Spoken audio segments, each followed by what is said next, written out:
Number three of Alabama. Then when you're ready, well, actually, we're probably gonna be live on YouTube. You want to stop it? What's that? We're gonna stop being live on YouTube. Are we live? Yeah, but I can take it off though. It's up to you. No, we can live it. Okay, let me We're up. Yeah, let's let do me it. let me get the recording so we get the pot. Let me take the sound off this. Okay, cool. Can you hear me now, Adrian? Yeah. Okay, cool. Yeah. I gotta So open what a we'll new do, I gotta open a new thing. That's what the problem is right uh, reaction podcast get the most downloads. now. Yeah. So I'll say I'll whatever make all they get kinds your of reaction. faces. Yeah, good idea. Get your reaction. Whoever comes on, that'll be the system. What is your reaction? You Yeah, can yeah, yeah. disagree with That'd be funny. us. We got thick Yeah. skin. Unfortunately, Rick couldn't be here because he was literally in Tokyo on his way to the airport to fly to Thailand. Wow. So he's on his way to Thailand. Having a good time in the Far East. Yeah. All right, let me get the recording on Zoom, and then I can do the podcast part of it. Ah, shit. How do I Oh man, this All right, this is the SBC podcast. Every single podcast is a business meeting with a specific purpose, a specific outcome. Uh, we had a really high percentage. I'm gonna get the spreadsheet out in a second so I can calculate. Very fortunate, right? I feel very a lot of gratitude. We could do something like myself and Andrew Rob can collaborate on Detroit Lion games. Make us a significant amount of money, right? So we're very fortunate and lucky and good to have that. We're fortunate, very lucky and good to have Adrian Roth again back. Man, time flies. We started doing this around like the 2000. This is year number 7. it's crazy. It's COVID, right? crazy, crazy. We learned a lot of different perspectives. And what are your first thoughts as we get into? We're halfway through the draft, so we'll catch up everybody, but we'll get Adrian Rob's reaction. Adrian Rob is a top agent in Formula One. We got to talk some Formula One. I got a lot of questions Soccer, about. FIFA, I'm the oldest He's the number continuous one. soccer Oh, agent in the United States. he's the oldest soccer agent in the United States. And you see how big soccer is. Yeah. We got to talk that. I got to get your insight on the World Cup. I actually, literally, in my reading and stuff, I've been skipping it because I'm like, oh yeah, Adrian Rob's going to come on the draft. And he's going to give the what's really going on with the Well, World Cup. if it's a World Cup, then you know there's going to be a U.S. men's national team sex scandal. Right. So we'll get into some of that later on because there's something But why brewing in not? I don't Italy. know. There's something Correct big me. going down in Italy. Big going down in Italy with uh, a bunch of prostitutes, oh, Lord. at least 50 Serie A soccer players involved, and one Formula One driver as well. We Oh, don't know wow. who yet. Oh, And recently there was a bit of a scandal with the star of the United States, Pulisic, was on some sort of dating site, oh, kind of like God. a Tinder. Oh, But no. now you got to think he plays on AC Milan, which is where this prostitution ring God. scandal is coming out of. So he hasn't been named yet, but I don't know. We'll see what's going to happen. You know what I mean? We'll see what's I going to know. happen. The first time uh, up close, I was exposed to a little bit of that world was in high school. We had, bar none, we had Tom Carter that was going to Notre Dame. And man, these girls were like scouts. They knew what was going where. And I remember Oh man, I got a good from story on this for you. since my first year in high school, there was these two African American girls, Tanya and Danya, and they're just stunning, right? And for a guy like me, just on the low man on the totem pole, they were like art, right? They didn't seem real. And I remember they both ended up marrying professional athletes, but not before they exploited them for a lot of money. It seemed like it was prostitution because they were part of a syndicate and they knew people. And since I went to high school, they knew me. until my late 20s. Wherever they saw me, they were just, let's say I'm at the club. Here comes Tanya and Danya, and I barely talked to them ever. Will give me like hundreds of dollars. Oh, hey, this is my guy from high school. Here's come to her $100. Look out here, whatever. I don't know. It's a crazy world, right? Yeah, for There has sure. to be some sort of syndicate, I imagine. What's your thoughts on that, Agent Rob? And you can tell me the Well, story. yeah, I had a player once who was a top California high school player, and he ended up going to the ever famous University of Colorado Nice. Buffaloes. What And era was that? uh, this was in the 90s. New Heisel was there. Oh, okay, got it. Dr. Steve Wax just joined us. Hey, I'm nice to in. meet you, Steve, doctor. Good afternoon. Great to meet you. Wow, this was the stunner. What a time to jump in. Ty Ty just in Simpson. Simpson. just And in time. I was selling Agent Super Agent Rob here. We have a reaction podcast where I'll go ahead and give out some information and feel free to disagree with me. We just love hearing your thoughts, and the audience loves hearing your thoughts because they know, and I hate with this crude term I have, so I apologize for this, but you don't bring an idiot to a drug deal. So everybody that comes on here is very, very well recommended and is going to give people actionable information. Uh, so introduce yourself, doctor. You're the kind of doctor that does people some good. And what are your thoughts on Tyson's to the Rams? Oh, well, we do people a lot of good, that's for sure. In fact, I'm Awesome. in between patients right now, so I'm really Congratulations. just jumping in. Um, hey, one thing for sure, the Rams know what they're doing. Right. They draft exceptionally well, they develop players, and it's an ideal situation for him to grow and learn under a future Hall of Famer, Matthew Stafford. 100%. What are your thoughts, Rob?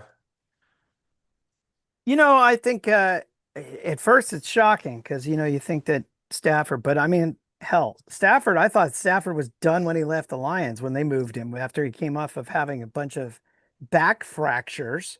And then all of a sudden, he wins a Super Bowl and he's hanged on for a few years now. So you can't ever hold him out, but it's at the end. And if this is their guy, then this is their guy. Right. Uh, I'm one of those idiots who reads a lot of the emails in the FC files whenever I'm trying to decompress. And some of those emails from 2013 talk about our friend Orange Man with dementia. And in a way, I think of Stafford because when I used to go to training camp, Stafford looked like a frail body. And I'm like, you know what? That was 6 years ago. How's he still going at it, right? And I guess there's a lot of specification, you know? Yeah, it's crazy. It really They're is crazy. specifying the muscles that still work and maximize them to keep him a whole season. Yeah, I mean, he's a tough kid.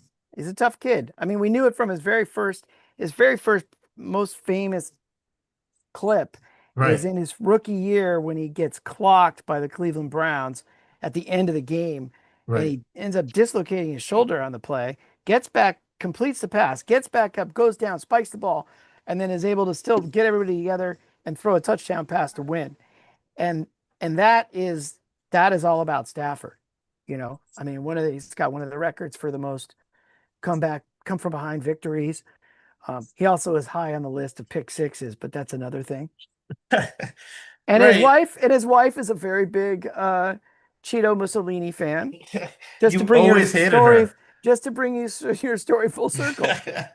Yeah, she's a big crybaby. Yeah, I don't like her. She's a spoiled You know, brat. one of the talents you have to have in life is reading people. And through the years, listening to you and listening to podcasts, you're spot on reading people. You were all Lower Stepper's wife years Oh, ago. I can't. She's such a clown. All right, what pick are we up to here? What are we up to? I'm getting the our Twitter folks up there as we're blessed now to have one of the highest engagement rates on Twitter. So where are because we at here with we make picks? people money. What pick are we on right now? We are on. There we go. And I'll go through my spiel catching up. We're on pick number 15, your Tampa Bay Buccaneers, who I'm going to talk some trends that I really do need your insight, Adrian Rob, on this. What are your thoughts on the oversized, overweight influence of private equity and everything now in the NFL? Because a cheap franchise like the Glazers are now getting cash for private equity, and they're supposed to loosen things up. But as an agent, what are your thoughts on private equity and teams like Tampa Bay getting all this cash? I think one of those short-term loss, long-term gains, but the opposite. It's going to be bad in the long term because I don't see that working well. What are your I thoughts, Adrian Rob? Well, you're seeing this a lot in European soccer right now. So you're seeing all these American hedge fund Right. groups buying up teams, and one of them just is about to buy the Padres. Ooh. Wow, that's why Uh, they gave all that money. It had to be private equity to give up that. yeah, it's he's the guy who owns Chelsea. He's a billionaire. The good news is he's he's a Puerto Rican, Oh, nice. and his wife is I don't know, Steve. When Steve comes back, he'll know. Okay. Wife is from somewhere else as well. Or I think she's black. I think she's black. I think her Okay. name is Kwanzaa. Dr. Wax, bienvenidos. And so She, the two of them, I think, are going to be in it for the run. They're going to be in it for the Hispanic community. They're not going to leave Right. San Diego. And I was really worried about some of these other bozos. But as far as football is concerned, you have a really stringent salary cap. You have very tight salary cap, the most salary cap rules there are in sport, as far as, in all of sports. It's a Right. very, he's not going to be able to do something where you do go in, where a team comes in and does a fire sale. Private Right. equity comes in and tries to Right. make money. They're not going to come in and do a Romney, vulture capital thing, strip the team down, right? It's Right. like he does to corporations. You can't do that in NFL because you got the money. Everybody knows what's being spent. So it's not that easy. You could do that in soccer, in European soccer. So I'm always a little dodgy about teams going over there. You can probably get away with that in baseball, obviously, with their giant, ridiculous disparity in budgets between the Dodgers and Right. the bottom third of the league. So, you've got all that going on. I don't think it's a big issue in football. By the way, Lions are on the clock. Okay, so So let's I'm talk getting about this for a second. go ahead. Almost every draft I've seen, mock draft, has them picking an offensive tackle. Sure, they got rid of Taylor Decker, but they did go out and get some other guys.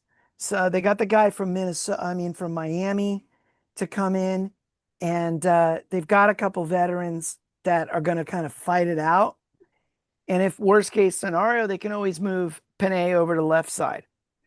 So it's Larry Borum. That's the guy from Miami. So the point is that I'm getting at is this Lion team does not necessarily draft for need. So don't be shocked. They didn't do that the other year when they did Campbell. Remember, it wasn't like linebacker Right. was their number one need by any shape of the imagination. So I'm not so sure they're going to go take an offensive tackle. Their other need position is defensive end. They need Right. another pass rusher, they say, to offset with Hutch. So you've got right now but they went out and they got a guy from Carolina. They got DJ Wanham rather. I don't know but here's the thing I've noticed with them. Look at the people they've gone and looked and talked to. I got that tracker up. DeMarcus Lacey, a wide receiver. Donovan McCulley, a wide receiver from Michigan. Tyree West, a defensive lineman from Tennessee. Caleb Banks, defensive tackle from Florida. Jay Hunt, defensive tackle from Cincinnati. 3 different edge rushers. Derek Moore, and Barham, both from Michigan, and Guy from Michigan. Jimmy Rolder, a linebacker from Michigan, and a defensive back from Toledo. I did see some tackles also on another list that showed who was coming in for visits. One of them was Proctor, who just got picked 3 picks ago. So I'm not so sure they're going to go this way. Your offensive coordinator is McDaniels.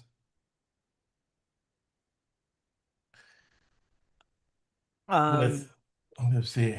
Let me see. If I'm getting ripped, because that's what ended up happening, which is always dangerous to have a former head coach as a coordinator, Here we go. because Oh, he's no, going to be backstabbing that they're guy. saying the Jets. Now, I was talking to we're going to start working. Well, we're going to keep it quiet. But we got some people, some great NFL people with angles. I got to get you in on that, Adrian, because you're just going to like the money. And because it's money tied to entertainment. And we were talking to a really great NFL expert about how everything's changing in the NFL right now. And how more players the Kansas City Chiefs, their draft pool, they said there was only 65 players. There's only 65 players that the King Andy Reid felt can eat cake in his Chiefs kingdom. Because a lot of guys. What's your thoughts on this, Adrian Rob? You're better off as a 20-year-old making $2 million playing college with your own apartment, all the girls and all the Yeah. freedom than being a tackling dummy in the NFL. Yeah.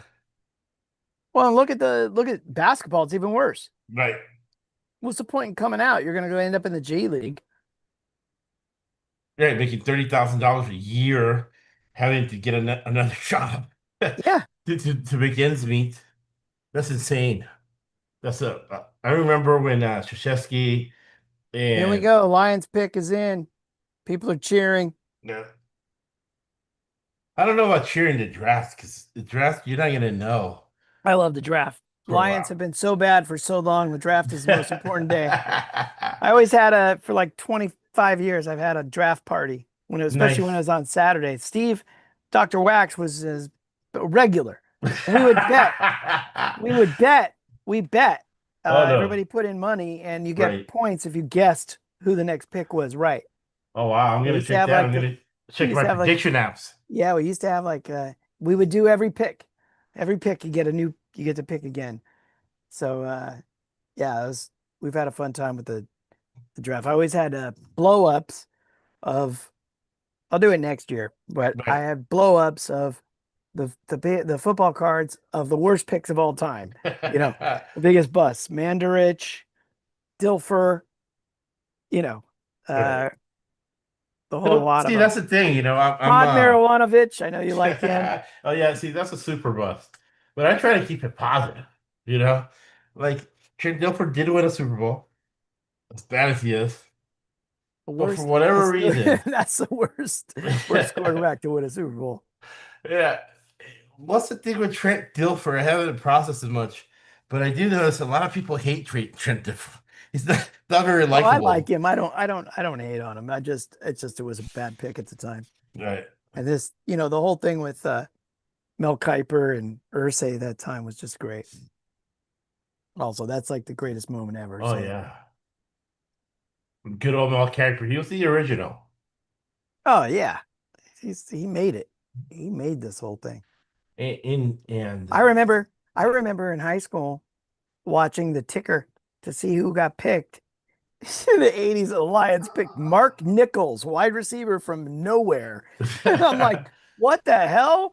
Yeah, and he was ever bit the bust. yeah, so now it's because things have been crazy. I've been out of it. What? So now I'm getting into it. So the offensive coordinator for your Detroit Lightning is Drew Hold on, Rick's at Pitsy. the airport. Oh Rick's at no. the airport. I'm gonna try to get. He's looking at the draft tracker. He said right now. I'm gonna send him the link. Let's see if he can jump We on. need a Steelers report. What's going on with those Pittsburgh Steelers? Yeah. Retread coach Mike McCarthy. Oh, where'd it go? Damn it! I just.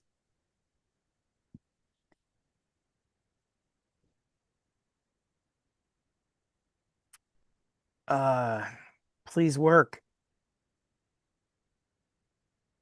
Jump on. He's on the plane waiting takeoff. I just sent it to him. Let's see if he can get on.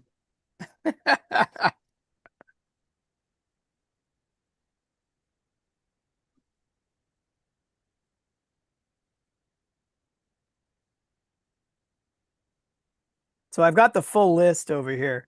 Okay. Proctor was the only tackle that they met with. Oh, Okay, they 'cause met with Ihanacher. Max Ihanacher from Arizona State. I don't know if you got a. Do you have a big board? Because I don't have a big board up yet. I was gonna pull yeah, it. yeah, I'll get it up there.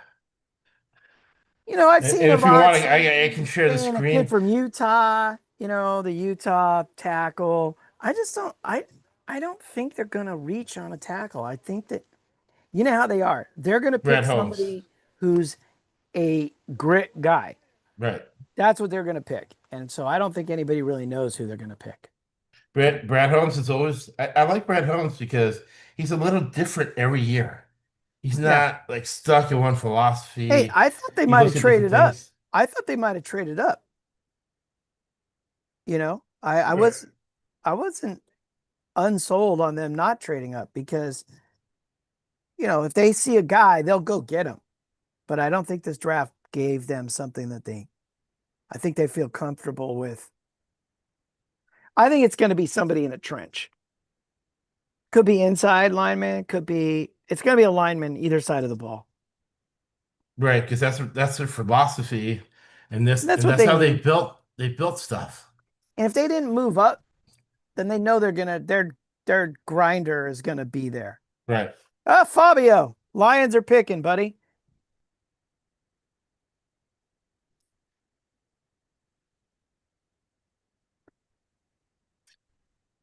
Let's just yeah. Let's share the screen with a big board. Rick, there you go. Blake Miller, tackle Clemson. And everything I just said that they're not necessarily going to draft for need goes out the window. Fabio, you're on mute, buddy. World traveler, the World most Traveler, interesting man in the world. you're muted, buddy. Okay, there we go. Rick, you're muted.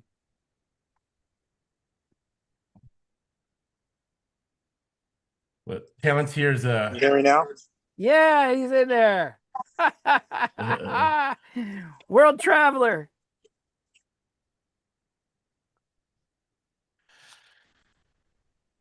Lions just took a tackle from Clemson. good old Dabble Sweeney type guy for the Clemson Tigers. They're a run first team, so they always Oh, get 2 or 3 guys in the NFL. here's interesting. They're showing us highlights. He's a right tackle. Ooh. Oh, he's a big dude. Oh my God, he's like twice the size of his sister. I'm probably gonna only have just like a. He's good. All right. So for those listening on the podcast, the regulars, so we get it going here. The first pick in the draft was Mendoza. Number 2 was Marco Fleeting, University of Georgia, offensive tackle. The run game big. Cornerback in Tennessee, Gerard McCoy. To Tennessee. Well, get this right. Oh, those are the best availables. Let me get to who actually got picked. All right, so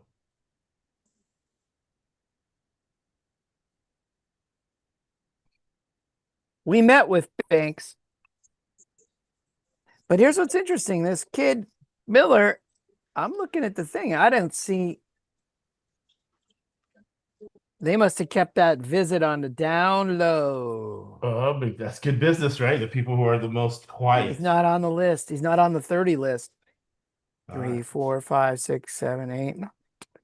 So number 2 is David Bailey, Texas Tech. And I don't know, when it starts hitting these college teams, it's not going to mean anything because Texas Tech bought him this last year for like $4 million. Edge, Texas Tech, Jeremiah Love. Guy I saw live at the Rose Bowl a couple years ago, uncoverable, right? Uh, Notre Dame goes to the Cardinals. Cardinal Tate, another Midwestern Ohio State type guy, goes to your Tennessee Titans. Arvell Reese, Ohio State again, goes to the Giants. Mansour Delante, LSU, cornerback, goes to the Chiefs. Sonny Styles, Ohio State. So you got 3 Ohio State guys in the first 7 picks. Goes to Washington. Jordan Tyson, Arizona State wide receiver. Spencer Fano, offensive tackle, Utah, goes to uh, Todd Monken and your Cleveland Clowns. You got out of the Miami Hurricanes, Francis Manoa, typical Harbaugh guy, offensive tackle. This guy has to be big, right? Because the Harbaughs like big guys on average, bigger than your normal NFL guy. And this guy is 6'5", 329. This guy's average. He's not one of those monster type dudes. Caleb Downs, another Ohio State. So that's 1, 2, 3, 4 Ohio State guys in the first 11 picks goes to Dallas. And crazy Jerry Jones. I gotta ask you about Jerry Jones. I'll give you a Jerry Jones breakdown. So we use his business and financial concepts in order to anticipate the outcome of football games. Octaleva Lone from Penn State. That team was stacked, didn't play well. 6'4", 320, right? That's average. Everybody who's getting picked is 6'4".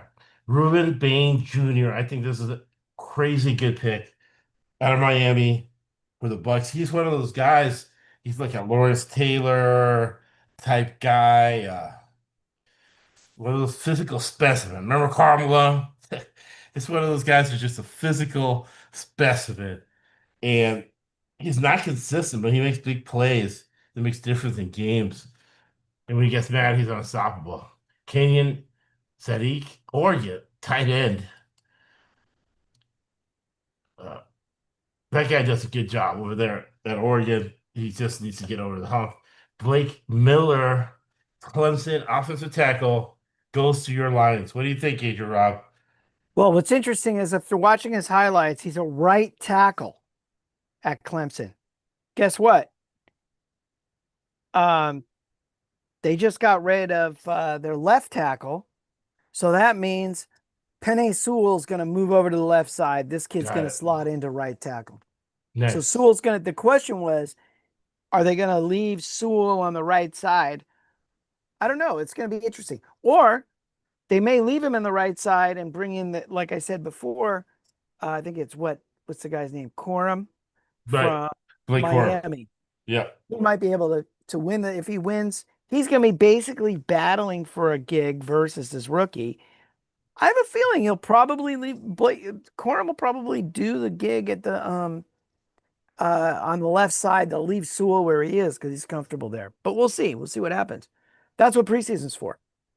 That is what preseason's for. But a lot of things are changing. And that's one of those things that if you don't adapt the way we like to be entertained with the games, uh, you could be in big trouble.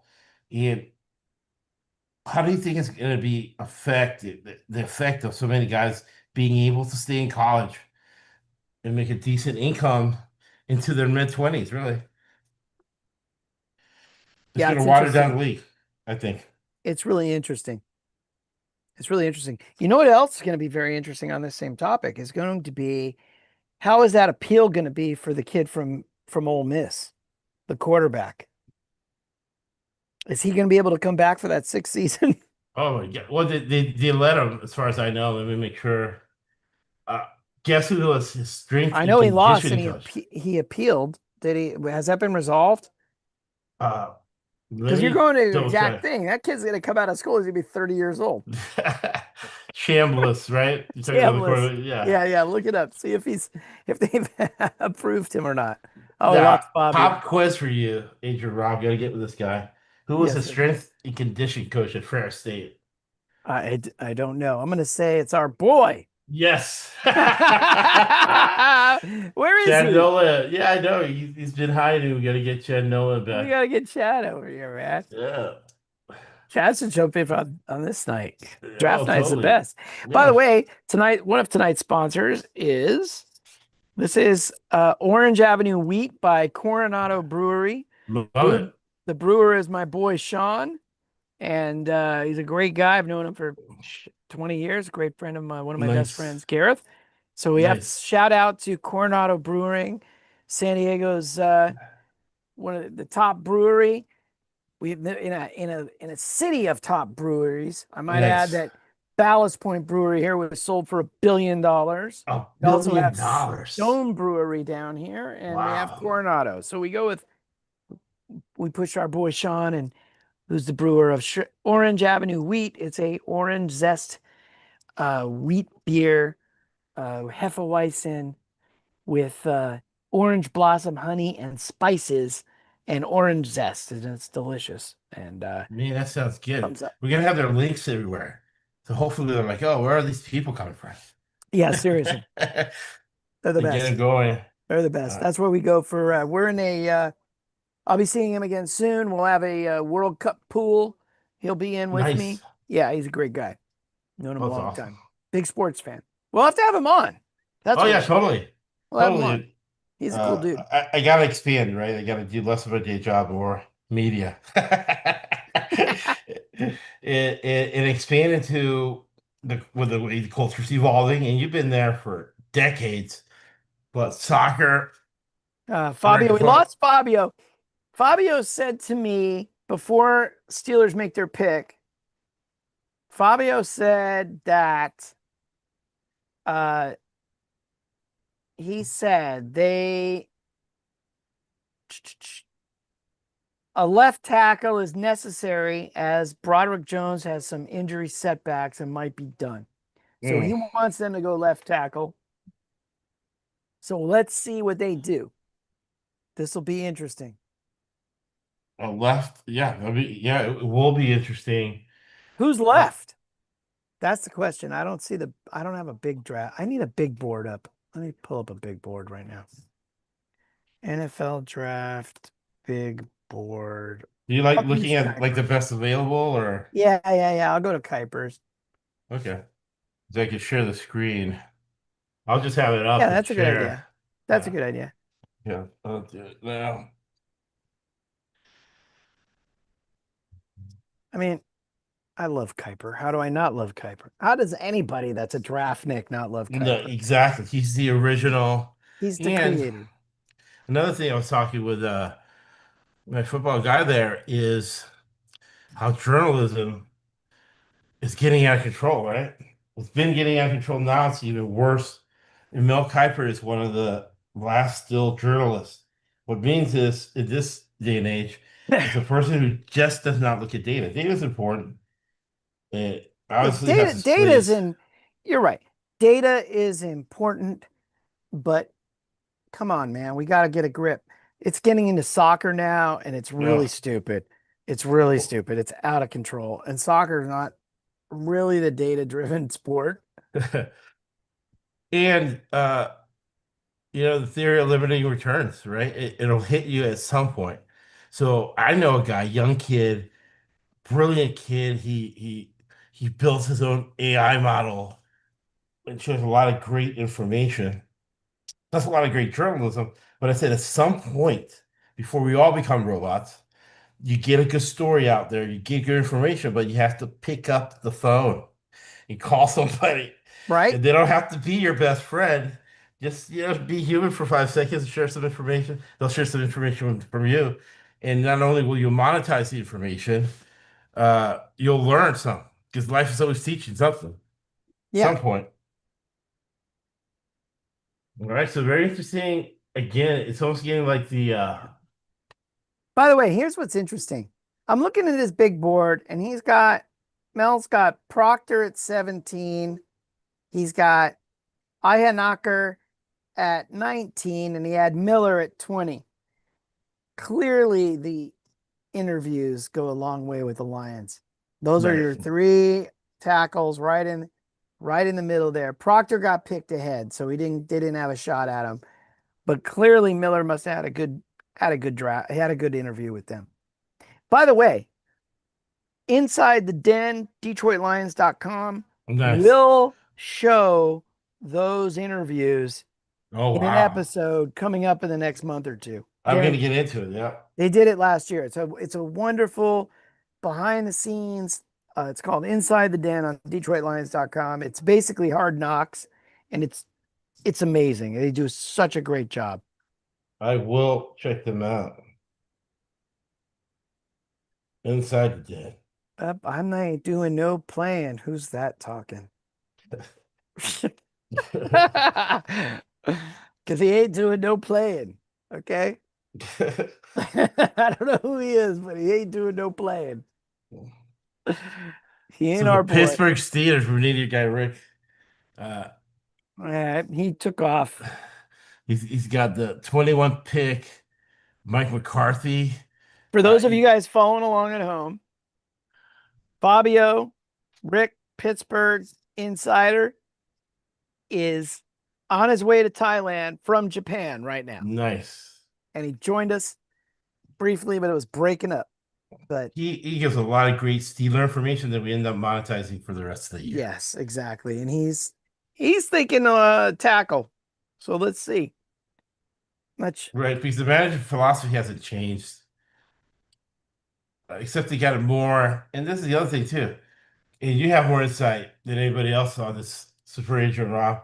How's the media landscape now that the NFL is trying to rip up the contracts, get new ones? Does that mean you get rid of a Tomlin and you bring in a Mike McCarthy for more offense? I kind of see that around the league. It's an interesting point. You kind of juice up the ratings.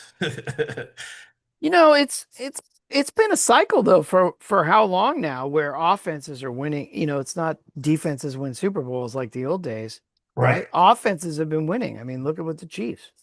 I mean, those have been all offensive driven teams.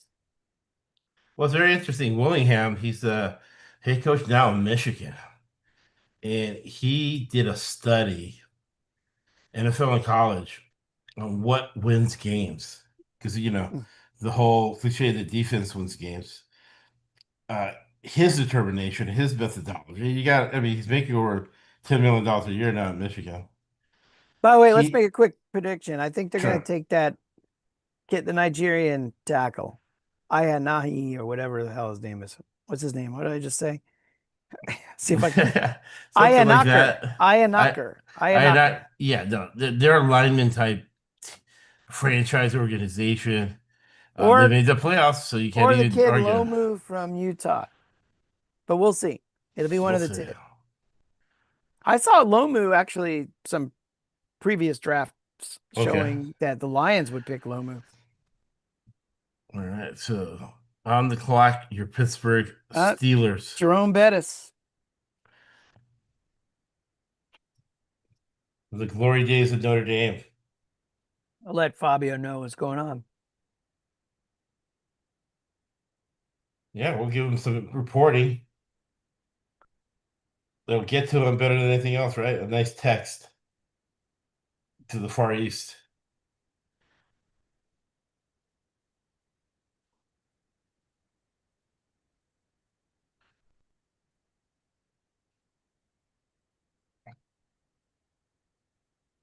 So far, it's been like the NCAA tournament where they're only letting the big teams in.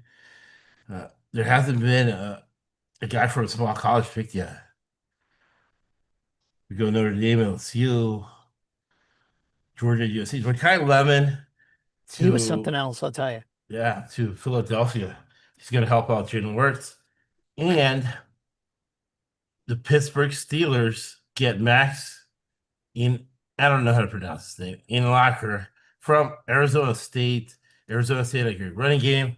And what are your thoughts on this? I love coaches like Coach Dillingham at Arizona State, just the young, youthful energy. He goes out there and says, "Hey, here in Phoenix, Arizona, there's got to be somebody with 20 million in it." And who's right? Fabio. Oh, Look nice. at Love that. that. Max Knocker. So am I right? Because I just said that's who their pick's going to be. There you go. Arizona State, your And Sun Devils. that's why we succeed in picks, right? We do. I gotta pull it out. I'll go back to the archives because I do need to go there. Give myself a break. Go through the archives and pick out uh, drafts where, again, the streak goes on. So we're now 7 years in a row where you guys are picking the outcome of the pick before it comes down, right? Yeah. But I have to pat myself on the back when I was the only one picking Michael Penix for Atlanta. That was a great pick. After they gave all that money to Kirk Cousins. Unbelievable. Yeah, and You know what's funny? I didn't Kirk really have a name Cousins. for it.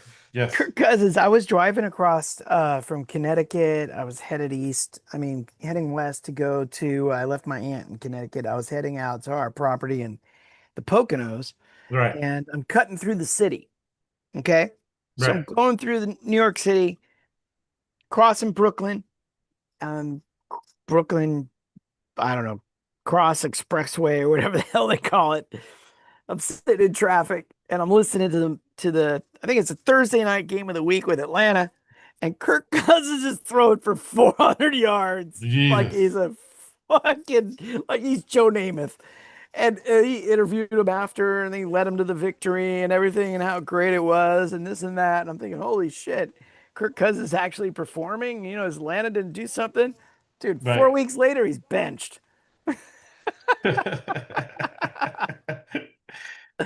Unbelievable. Seriously, if you had heard Unbelievable. that game, you'd be like, okay, Atlanta's going to the playoffs this year. He's like Steve Bartkowski. And nope. They're blowing his ass out. Unbelievable. Unbelievable. Insanity. Let me see what game that was. I'm going to look that up while we're talking. Yeah, no, last year it was interesting watching Kirk Cousins' body deteriorate. But he did pull off that game in Tampa, which was a very strange game. He had the long windup. He's a weird, like, I don't want to say he's a bust, but the amount of money this guy's made, Right. his agent, dude, I give it up to them. I don't know what Right. agency he's with. I have to look it up. But wow, they did a hell of a job with him because they hyped the shit out of him so many times. Big time. I mean, I almost say he's a bust, like, But he hasn't done anything really. He He put up hasn't been an numbers, outlier. but dude, really? Like, it's wild to me. In a way, he feels like Ryan Sandberg. Remember Ryan Sandberg? Don't even get me going on Ryan Sandberg. Ryan Sandberg. Ryan said, I tweeted about this because I'm honest. I'm gonna say it. Yeah. Not a fan. Okay, as a second baseman, I'm not a fan. That dude, I watched him one time. Rick Sutcliffe was pitching, and a dude hits a ground ball, a soft ground ball up the middle, and Sandberg didn't even move. He just looked at it and watched it just roll on into the outfield. And I was like, holy shit, dude. If I was Sutcliffe, I would be so pissed off right now that he didn't go and dive for that ball and stop it. I get it. I think they did not want him diving because he might get hurt and that would affect his hitting. And that guy only plays and they were giving him gold gloves. This is where my problem is with it. You can't give a guy a gold glove. He's not going to dive for a ball unless it's the ninth fucking inning. That guy let everything else go unless it was right. But he made every play that was right at him. Right. And that's harder than the balls to your side. So I have mixed feelings. In general, he's not my cup of tea. So there you go. There you go about Ryan Sandberg. I used to remember how he used to be a superstar and just tee off bad pitching, right? They would be down 10-2, they bring in the worst pitcher just to do some mop-up duty, and Ryan Sandberg hits a 3-run home run. The Cubs are down 10-5. Yeah. Yeah. Yeah, it's like those garbage time stats, and Exactly, it's exactly. like that's part of the knock on Stafford too, right? You got to keep throwing when you're down by, 2 touchdowns, 3 touchdowns. He's just going to keep airing it out. So you got a lot of garbage time. They're in prevent defense, Right. you know. Deep soft zone. Yeah, deep soft zone, and it's like, okay, well, you got up, you didn't have real numbers, Right. people man marking, close games, and that kind of thing. So, And then he had a great wide receiver for years. Calvin Johnson, right? oh, yeah. He just caught everything and said he was always open. Never missed a game. Yeah, he was something else, I'll tell you. Let me find this now. Which game was that one that I listened to at night when Ding Dong went for 400 yards? So your ex team here, the Must have been the year Chargers, before. Must have been 2026. I mean, your 2024. LA Chargers, and Mr. Harbaugh. Yeah. 6'3", Well, 259, another linebacker from the University of Miami that had a great defense. Not great enough, though. Well, they pretty much stopped Indiana in that championship game. They really didn't do much. our buddy is the trainer. Oh, wow. Yeah. It was funny. One year we were at our draft party and he texted us ahead of the pick and tell us who it was. Wow. Yeah, it was pretty cool. Nice. Nice. He's usually there with them. Let's take a look here. I think it was 2024. And let's find that game. Overtime. Tampa. There it is. That's the game for sure. Oh, yeah, that's Tampa. right. That's what I was saying. Yeah. It was an Tampa. overtime game. They went for Right. 550, went for 477 in the air. And And they Baker win in Mayfield. overtime. And I listened to that game driving across New York City. Oh, okay. Because I was watching that game on TV, and Tampa Bay has the ball at midfield with like 8 minutes left, up by 2 touchdowns. And all they had to do was run the ball, really, and just run clock. And for some inexplicable reason, right? You get conspiratorial, but you're wrong. It could be just No. I think ultra that was this year. stupidity. I think Yeah, that it was this year. Yeah, this was the year. year. No, I'm talking about 2024. Oh, okay, the year before. Year Got it. before. Yes. Yeah, and he went for, let's see. Let me look at the stats. These stats are something else. They won in overtime. It was a Right. Thursday night game. And Mayfield only went for 180 yards, 3 touchdowns, though. Cousins went 509 yards, 4 touchdowns, and a pick. And they win in overtime.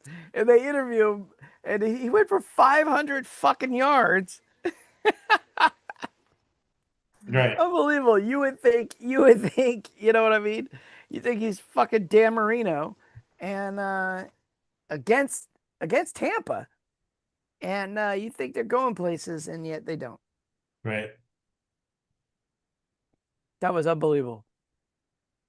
It was unbelievable. And Todd Bowles, again, you look at management, he sleeps in the office. I give him credit. He only sleeps 3 or 4 hours a day, but I think that burns him out during games.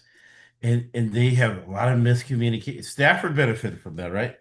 With Cooper Kupp being wide open in the busted coverage against Tampa Bay. I think it was Brady last season. And it was Todd Bowles not being able to communicate. He burns out late because he wants to do everything. He wants to be the head coach. He wants to be the defensive coordinator. What other roles he's taking on, and he burns himself out. Yeah. Year after year, late. He loses a lot of games late. Good old Todd Bowles. And then Kirk Cousins has taken advantage of it 2 years in a row. Oh, this is an interesting one. Cowboys pick is in. They just franchise tag the wide receiver. Yeah, Jerry So they're Jones able to go for an edge rush got it. because they gotta make up for the fact that they gave away what's his face. Oh yeah, So you need an edge rusher. he pissed Jerry Jones off, and Jerry Jones says, "Oh, you Yeah. know, What's you're his out of name? here." I can't even remember his name right now. What's his name? Malcolm. Oh yeah, Uh, I want to call him Dexter Lawrence, but it's not. hold on. Let's see, Dallas to Green Bay. Green Bay. Where's their? Well, I'll go to our lads. Defensive. By the way, I highly recommend to everybody listening out there, ourlads.com for your depth charts. Okay, I'm Spelled writing it down right now. OURLADS.com. Okay, Their NFL depth charts are the best, unsurpassed. nice. As we'll be able to monetize that this season. Carlabs.com. Oh yeah, their depth charts are phenomenal. Micah Parsons. Wow. That's who we're talking about. Making fun of Micah Parsons. Uh, We're making What fun of came the out? Cowboys having to draft an edge to replace Micah Parsons. from You Can't Finish University, I graduated from the University of South Florida. They are our rivals. You can't finish. So You can't finish. That's funny. So Well, you're down there in the OC, Yes, sir. and let me tell you about UC Irvine, Nice. which is also known as University of Civics and Integras. And what's the other one? University of University of Chinese Immigrants. yes, Chinese immigrants. And what's Nothing against Chinese immigrants. UCLA? UCLA? University of Caucasians lost among Asians.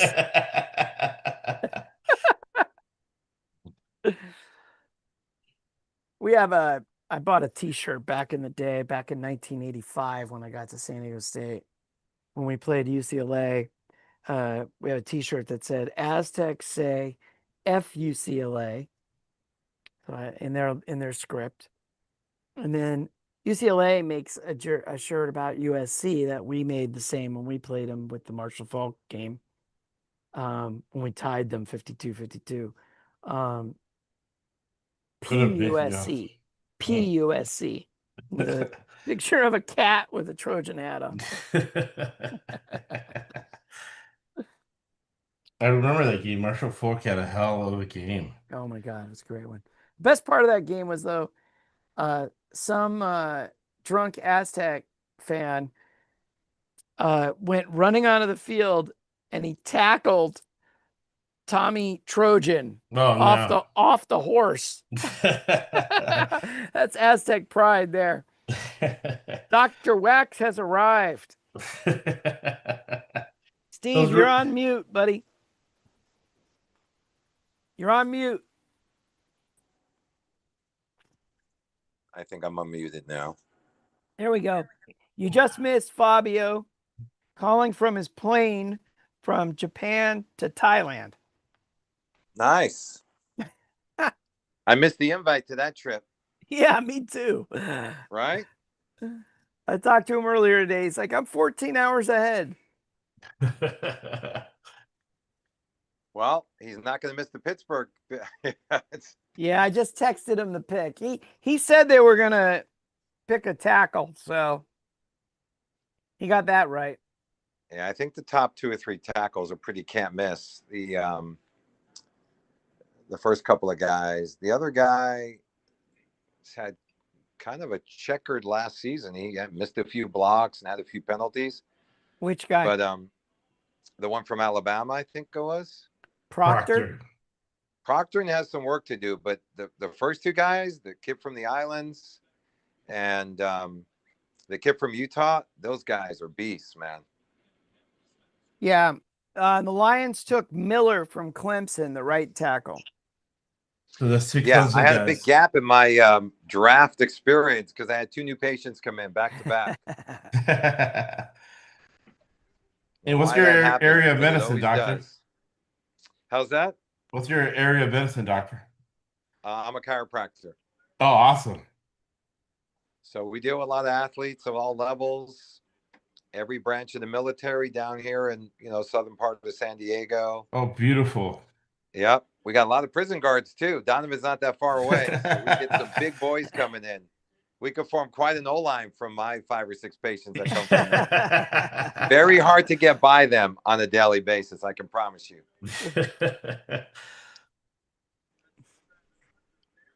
I'm gonna try to Nice. get this best of One it. guy Oh, that look at that. the Chiefs got another pick coming. Where did That's that your- tight end go? That big tight end from Oregon. That guy I think, has a real big upside. All right, so let's take a look here at the tight end from your Oregon Ducks. And Coach Dan Lanning. I was at the Rose Bowl, and those Oregon fans were really down on Dan Lanning. That Wow. Dylan Gabriel year. Oh, come on. Yeah, they're just spoiled now. You know what I mean? Right. They went so long to be a laughing stock, and then they've just been so good now for the last like 10 years. So Keon Sadik goes to your New York Jets. And There we Aaron go. Glenn, disaster, crying on the sidelines. Dude, don't even get me going on my boy Aaron Glenn. He's He destroyed one of your playoffs, Adrian Rob. well, it's great because Steve Don't is worry. here. Steve, Oh, they Jet took fan, him. That's the guy Jet I'm talking fans, about. Jet Kenyon fan Sadiq. The Steve Jets right took him. here. Talk to us about You your know- Jets, Steve. The only thing that could be more disheartening and a long lifetime of heartache, other than being a C team fan, I'll call them the F team since they went up to LA, is Right. being a born and bred Jets fan. Well- Now, if they can do something to this kid, this tight end is an absolute stud. If they can't find a way to make this kid a all pro, then Well, I think the there's best part of the little New York hope. Jets, right now is Jackson Dart, right? Is Jackson Dart over there? No, Giants. Oh, he's with the Giants. The Giants. I think the Giants are making right moves. They are. Good old John Harbaugh. And I call it the Harbaugh football mafia family because that's the way they operate. They have a system from high school, junior high, all these clinics, all these football networking opportunities and systems they have. Uh, so they have a lot of people, a lot of staff to work with. And I doubt it that John Harbaugh could really have ever a losing season. Let's hope that piece of shit Ben Johnson makes a dumb pick right here with the Bears. The Bears. I can't The hate Bears. this guy. I can't hate Ben Johnson any more than I do. And I guess you're not the only one. A lot of Yeah. people are talking shit about him. He's such an asshole. It's Oh, shit. unbelievable. Well, just for the record, in much the same way that the Patriots had a super cushy schedule, had every possible ball bounce their way in every break in the playoffs, then got their doors knocked in the Super Bowl. The Bears had some ridiculous, unexpected wins last year. It's going to be hard to duplicate all those amazing comebacks. Never right? gonna happen. It's Then like they're the gonna have a harder Vikings. schedule. Vikings the year before are the same thing. Right. Right. And they got knocked out of the playoffs. So Yeah. There's a lot of hope in Chicago and he's a USC guy. So I Caleb like is to see him do still well. a crybaby. Caleb is a crybaby. Dude But cries. it's gonna be hard to duplicate those Not gonna miracle happen. fourth quarter comebacks, Yeah, it's not gonna happen again. Not gonna No, happen. they're a tough division. No, the team to watch, I'm telling you now, I keep seeing this meeting is being recorded. The New York Football Giants Got are it. on the rise. No, I'll record Let me it. tell you, And this is Alvarez- happening. You're on Twitter, Dr. Steve? Yeah, he's on Cool. Twitter. Okay. So I'll tag you, Dr. Yeah, I'm Steve. not really active, but I'm sure I have an account. Yeah. Wax Cairo. I've tagged you before. but he doesn't usually respond. Yeah. But you'll randomly see it like a couple I years don't from really now. It'll have come on time. and be like, oh, look what I picked that. You got it on. Yes, Hey, Dr. Steve, we are on live. We're on YouTube and put the link on Twitter. And it's amazing. I think all year round, people are downloading the Draft Podcast. Uh, and I'm going to now. I keep saying I'm going to do. I'm going to do it now. I'm going to look up the percentage Adrian Robb and I have on Detroit Lion games. Last year, I think we were for over a 6-year period, 64%. And 59% you can be sharp in Vegas as a professional. 70% Crazy. you're elite. You're at 64%. Huh? It is crazy. It is crazy. I have to go to Steve's point. New York Football Giants. I am really impressed that with their picks, you got 5 and 10, and you Right. go with an edge rusher and a tackle. Dude, going in the trenches with both picks. Yeah. Great. It's great. You don't go, That's how you build a oh, winning I team. gotta, They got I two gotta get building another, blocks. I gotta get another skill Exactly. position guy, I gotta get another skill position. Get in the trenches. That's how you win. That's how you win. They're 100% very Bill Polian. And Bill Polian, Parcells. yeah. And that was the Well, big thing with 100%. That's how the Chiefs won 3 Super Bowls, and that's how they lost 2. The 2 Super Bowls they lost, they didn't just lose; they got right.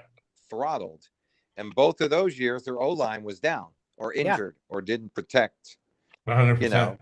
Yeah. The The Tampa Bay, QB. especially As great the as you Tampa Bay are. one. Remember going into that? It was all about Oh Tampa's man, D line being able to, if they can get to right? They're They're unblockable. Mahomes. And they did. The good old zone blitz got to Mahomes. And that was a weird Super Bowl, right? Because you had that the night before. They found Andy Reid's kid driving a car, right, with all these drugs and alcohol, and he's a linebackers coach. It's like I'm like, did I really read this? This really happened? You would think you would stay in, right? You're the linebackers coach. Your dad's the head coach. You think you would stay in the night of the Super Bowl in Tampa, of all places. I got to look at the Lion visits and see who's still left. Like I said, I'm big on the visit thing right now. I think that wide receiver Boston still left. He's one of the top rated skill position players. The Bears are about to make their pick. Something dumb. Come on, Ben. They have a good coach, and then you got Warren as the Pope of the team, right? He's the president. Dylan Thieneman, a white safety from Oregon. Is that your first small college pick of the day? Okay. That's your problem? Yeah, you got bigger problems than that. But that's their need pick. Safety is their number one according to the NFL. I don't know. He's got a good looking family. Good looking kid. Well, we'll Whatever see. that's worth. Hey, that was they drafted need. Okay. He's a junior coming out early. Okay. Well, you never know because now one of the things that's out of control is a guy goes in, right? And you get 2 transfer buys, you get 2 red shirts, and then 4 years of college, you could be there 8 years. Or you could be a 7th-year junior. Oh, that guy's a junior. No, the guy's been there 7 years. You know? And with the horrible reporting now, people are very incomplete. So you have to do your own research to find out whether the guy's really a junior and where the heck is he from, right? Because you got a guy, oh yeah, he's from Clemson. No, he was at Mercer for 6 years. His last year he went to Clemson. That's especially basketball. This shit's out of control in basketball. the transfer portal is just ridiculous now. Insanity. And the fact that Michigan went and bought themselves that team, and now everybody's going to be doing it. It's just going to. Oh, here comes the trade. What was it saying? Well, the year before, the Big Ten's doing that, right? Because the year before, Ohio State literally bought a national title for football. And Ryan Day's like, "Oh, we can't do this every year." They spent like $100 million on the roster. They're like, "This is not sustainable." you think, Coach, spending $100 million for a college team? Think that's sustainable? But it was a hell of a team, right? All Texans those guys. drafting up. They need an O lineman and a D lineman. Best available on ESPN. Wow, I don't know.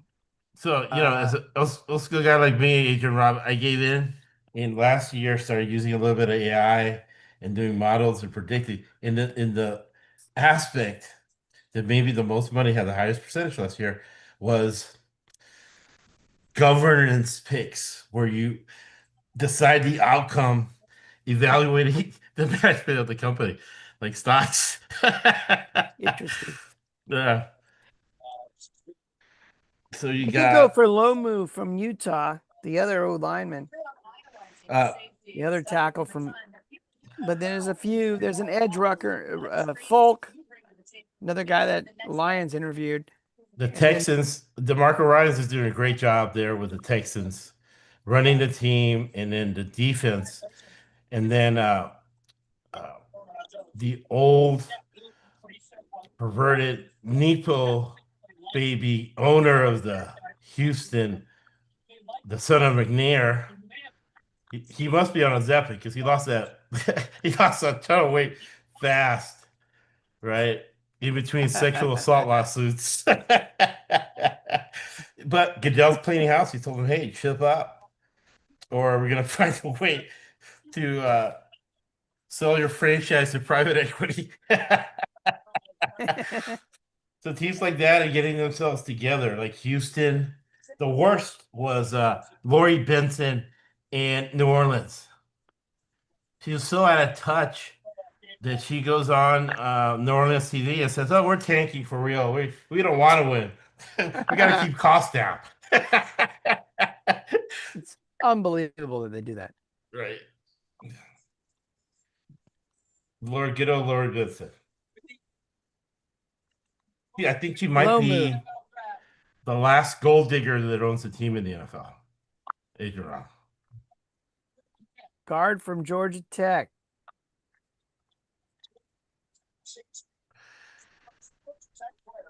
Georgia Tech. Where is he on? Georgia Tech. Isn't he American? I think he's. Oh my God, dude, that's a reach. Yeah, 6'4", 316. The coach of Georgia Tech is Brett Key. He's from the Nick Saban. Dude, did they take him off the list already? They must have. Parcells Belichick. Belichick's in college now, right? He's over there at Carolina. North Carolina, yeah. And, so this guy, they're always going to have good offensive line. Did they take him off the list already? Is that what happened? Hey, San Diego State's Chris Johnson. They had a good run game. Georgia Tech had that Haynes kid. This guy, right? I guess when he's not singing on American Idol, he's a pretty good blocker. Oh, he's a talent entertainment guy. Very interesting. Oops. Because now with the NFL and the new TV deal, I imagine they're going to start trying to come after Dana White and the guy. He's a San Diego guy over there. Your neck of the woods, La Jolla, Adrian Rob, Dave Barrett, who a lot of people have a distaste for him because he's one of the creators of The Apprentice. Then you went to The Voice. And the whole premise is they don't want to make the contestants successful. They just want an entertaining show. It's all about entertainment, And Dana White, his champions don't make that much money, but they're entertainment. So is Roger Goodell going down that route now, trying to get a new TV contract? Yeah, of course.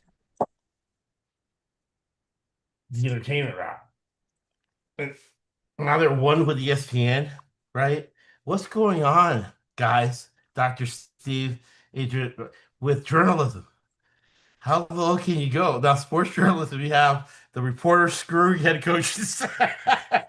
Oh, wow. And you Took you got this long ESPN to owned get by the that out? NFL. You know, it's getting worse. Like now they got some video of them making out at a bar or some shit 6 years Yeah, but ago. what's the deal? The guy doesn't need counseling.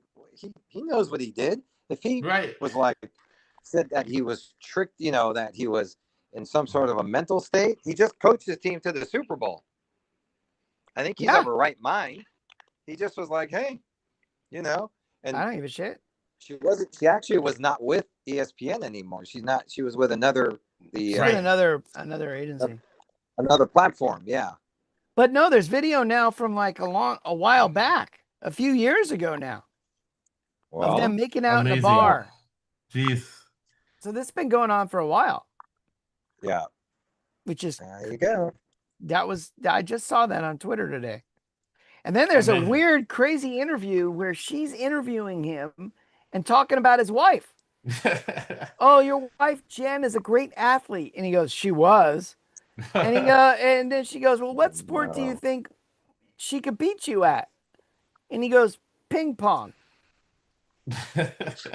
Swear to God, it is creepy. You got to see it on. It's on Twitter. You can't miss it. Creepy. Wow. Oh yeah, it's Sandy. And Remember- they're both married and both with kids. I know. Yep. Unbelievable. It's true. But I guess it's a cultural society thing. You guys tell me, right? Because it came to the awareness of major media. Remember that couple at the Coldplay concert? Yeah. Fair point. What is going on out there? Yep.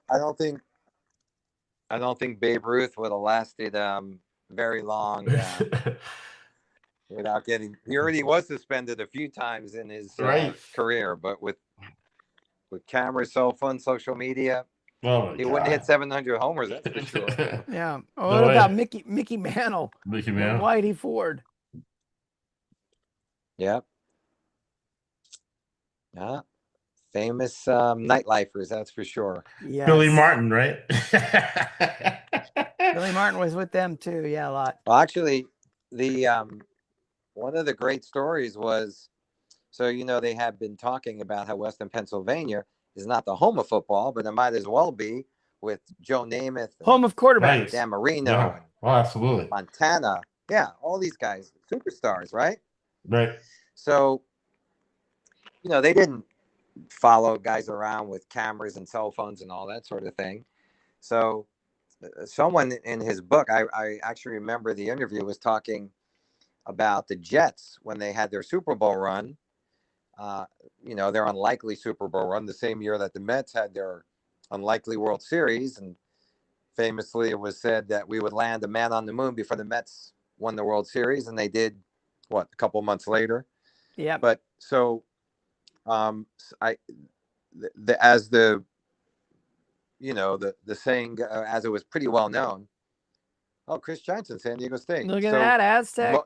Back in the day, yep, in the 60s and 70s, that a lot of the wagering, let's say the betting, Right. went through like precincts. Got And it. there would be like the commander, the captain who was at the front of the desk would like take the bets and Right. and handle everything, very, very above board. So, they're always looking for an advantage, right? Right. So here's this Jets Raiders, and the Raiders were, badasses back then. They were the Raiders, Al Davis, and they were coming to Shea Stadium to play the Jets. And I guess it was what would be considered the AFC Championship now is probably the AFL Championship. So the patrolmen were like following Joe Namath around to see if they could get any insight on how he's going to be on game day. So they followed him from a night out, and he actually came home with not one, but 2 dates. And they can see that his light was on most of the night, that he barely got any sleep. So they put heavy money on the Raiders to beat the Jets. Little did they Right. know Joe Namath didn't need a lot of sleep to perform because he was performing all night anyway. Good old Joe Davis. So those Western Pennsylvania guys can bring it. That's for sure. So it's funny you brought up Billy Martin a second ago partying there, Josh. Billy Yeah. Martin is on my list of top 10 people that I've drank with. No way. I was let's see, when year was that? That was, I think I was just in college, like 85, 86. And I was visiting my cousin up in LA, and I walked past, I saw Billy Martin in the airport. My cousin was going to fly back to New York. And I told him, hey, I just saw Billy Martin. He goes, really, Billy? Because he knows him through working for Andy Robustelli. And he said, I know where he's at. Let's go. So we head over to the bar, and there's Billy. And so right away, my cousin walks up, and Billy's like, hey, Craig, how you doing? And then he introduces me. And so Billy invites us to have a drink, and Billy's drinking a, cocktail of sorts, and cousin gets a beer, and I had a Coke. I, and it was really interesting to talk with. It was a great half hour talking baseball with Billy Martin, my idol. She's my dad's favorite player. So, Oh wow. No, yeah. my dad loved Billy Martin, and I remember as a teenager, I was in my kind of revolutionary militant phase, and I guess they were interviewing Billy Martin. He was blasted in the dugout, and he was like, "All Hispanics are first ball fastball hitters." You're a disciplined swinging at a tough in his zone. Hey, it's pretty accurate. Yeah, no, I told that to my dad. I can't believe you said that. I can't believe my dad's like, no, he's right. Pretty right. Yeah, my cousin Craig, he also went to high school with Bobby Valentine, No way. another guy that I've met through him. And He Bobby lasted so long. And he Bobby looked left us great. used to leave us tickets. It was when he was playing on the Mets when I was a kid in the 70s. He left us tickets to go watch the Mets at Shea. Pretty No, awesome. Bobby Valentine is one of those guys that reminds me of Rob Lowe, right? They never like age. They look the same. A lot of people don't know this about Bobby Valentine is that as a player, those early, those Dodgers, those 70 Dodgers, most of those players He came was a up in the really good Dodgers. player when he was young. Those 70s players from the Dodgers, they all came up through the system. And Bobby Valentine, I forget who it was. There was a scout that told me this. Bobby Valentine was the best of the bunch, but he broke his ankle on Dodger Stadium's He got hurt. outfield Wow. wall. And that was before they made the changes to them giving way and adding padding to it. And sure enough, he broke his ankle. And he was never the same player since. But he was literally the best of the bunch. Garvey, name the whole group. They all came up together. And he was the best one. Right, Ron Say, Bill Russell, all those guys. Yeah, all those guys. Davey Lopes. Right? The great Everybody. infield. David Lopes passed away recently. Yeah. Joe Ferguson. And I'll show you something right now. I don't know. Can you see it? Can we see it? Above the TV? Let me see. It's Davey. I didn't even turn the lights on. I got Davey Lopes' game worn jersey right there on my wall. He's my hero. Him, and I got Bobby Grich here too. Bobby Grich. Bobby Grich actually taught me at Angel Country Baseball Camp in about Wow. 1978. What year? 1979 Angels. As a 78, kid. 79. What a great team. Oh, yeah, no, they were one of my favorite teams. Don Baylor. The Yes We Can. Yeah. That team is still disappointed they didn't win it all. Anyway, I'll be right back. I'm going to get another beer and I'll turn the light on. Oh, that'll be right here. Then when you get your beer, I'll get my beer. And Caleb Lomo from Utah, offensive tackle. He is. I always like look. I'm cursed by Keith Jackson, always talking about the the size and weight of offensive linemen, the big uglies. He's tall. He's 6'6", 313 pounds. And Coach Willingham, I got to see how many he's making over $10 million over there at the University of Michigan from Utah. And he has, I believe, his second player, offensive lineman, in the first round.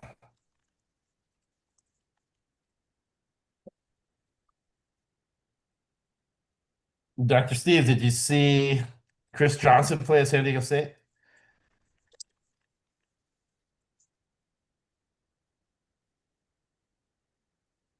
Speed guy. And next on the clock is going to be your Kansas City Chiefs. Andy Reid got this information. Andy Reid only has 65 guys on the draft board because he's saying there's not enough good players to draft because a lot of players are staying in college now.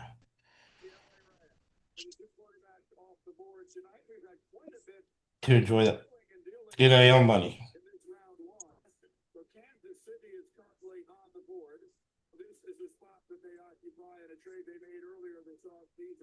With the Rams, but now the Jets have moved up a spot behind them. So the Jets will be picking at 30, but it's Kansas City will be making their next selection here after trading up earlier tonight to take Mansour Delane. So the Chiefs have been active.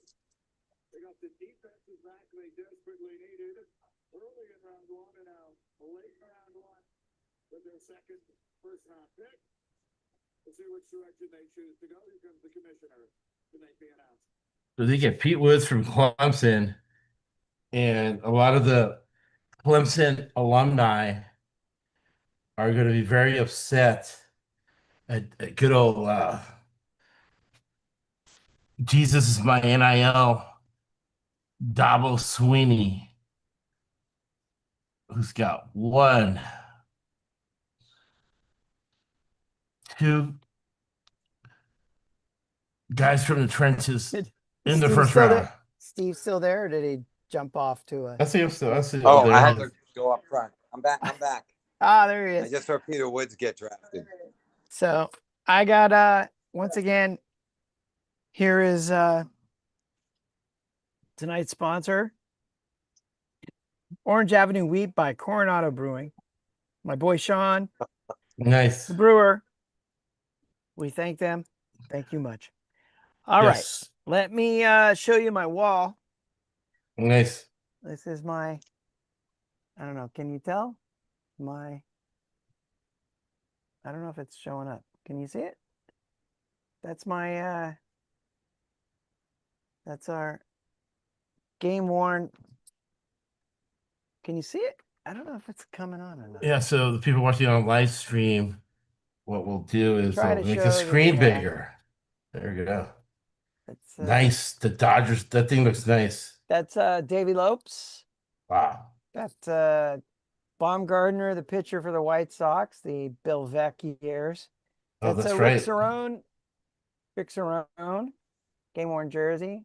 That's my Yankee hat from this year, or last year when they played the Royals. Over here we got Aztecs, game worn jersey. Luis Lopez for the Padres and Bobby Grich. Oh, good old Bobby Grich. That's a Kurt Bavacqua hat on the very end for the Padres, infamous for the Tommy Lasorda incident. Great. And the batting helmet is Terry Kennedy's. And there you go. Oh, and the bat across there, that's a game used Tony Gwynn. And let's see, up there we got, up at the top, I don't know if you guys can see, we've got Yogi Berra's game worn catcher's mask. And that's an Earl Averill from the Indians, Hall of Famer. His game used bat. What else we got over here? That's a 67 Mantle card. Tony Gwynn rookie card. And a Joe Page and Phil Rizzuto.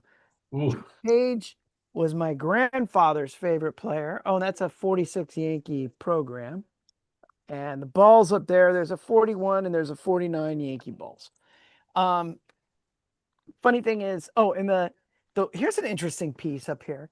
The wooden, I don't know if you can see it, that little wood piece is piece of a seat from the VIP section at Tiger Stadium that Ooh, friend of my dad's, who's a Emmy award winning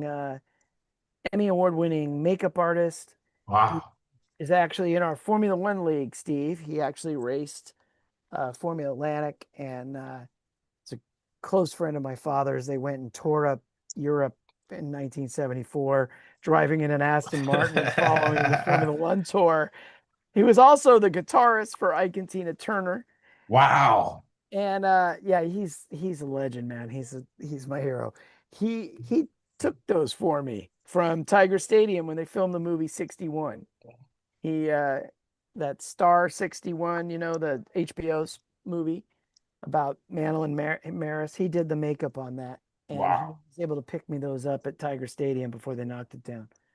So it was good to add that. Oh, and speaking of that, in the closet behind me, not sure you guys can see, but I do have a Wrigley Stadium chair, old wooden chair, original chair, which I have to finish putting the legs on. I'll have to have you guys over you got to come over. Well, totally. It's like Watch going to a watch a museum. ball game. Yeah, it's a little. Oh, totally have to do that. Then this side of the wall is my soccer game used jerseys that I collect that I've done. I got contracts. I did contracts for all of those. So, That is awesome. Congratulations, Adrian. That's what we call you, Super Adrian Rob, man. there you go. Really good There you go. stuff. There you go. Have you dealt with like the new crowd in MLS, your Robert Crafts, people like that? I don't know It's if an you do interesting. women's soccer too. We've delved into it a little bit. One of my former players is the in-house counsel for one of the women's teams, so it's good. I have a little mentor into that, and I work with an agent we sent one of my best friend's daughters over to Europe this last year. Oh, So, nice. yeah, it's interesting. But I'm not this. Look, I'm still just off. No, I felt bad for Giants fans because I was reading where the CEO of, remember Peloton? The female CEO drives Peloton into the ground, and she falls forward because she's Mara's daughter, and he takes the excess money that should be buying backups in depth for the Giants and buys their women's soccer team.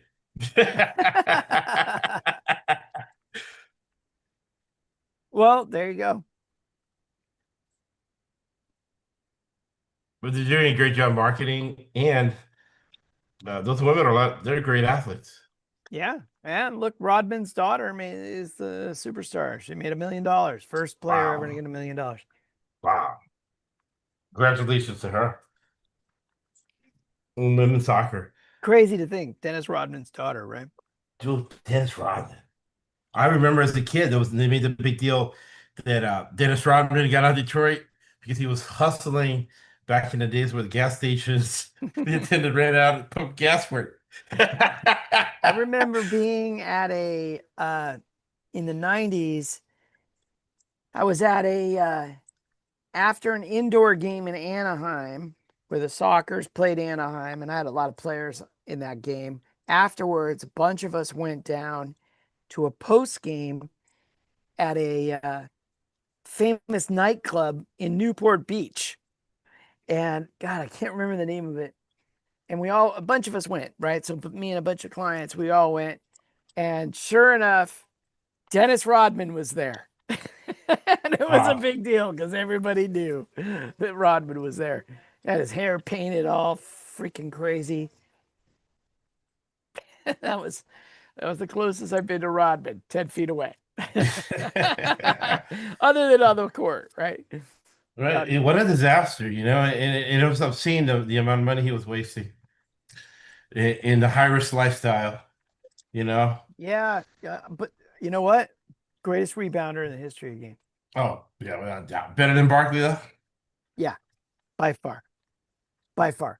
His ability, he had this unique ability, and he worked on it in practice, Oh, yeah. was this unique ability to know where the ball was going to rebound to. Right. If it was short, he knew where it was going to go. If it was long, he knew where it was going to go. And he worked on all the angles, like geometry. Right. Big I time. mean, the guy knew, he just knew. And he's talked about this as well. And it's just fascinating that the worm could do that. And the guy was in incredible shape. I don't think people talk about it enough. I know I heard him talking about it, and I've heard people talk about it, how after a game, he'd go on the bike for like an hour. That's crazy to think he's that well conditioned. It is amazing. And to even think about it, because I wouldn't even think about Who would it. ever think that, right? Right.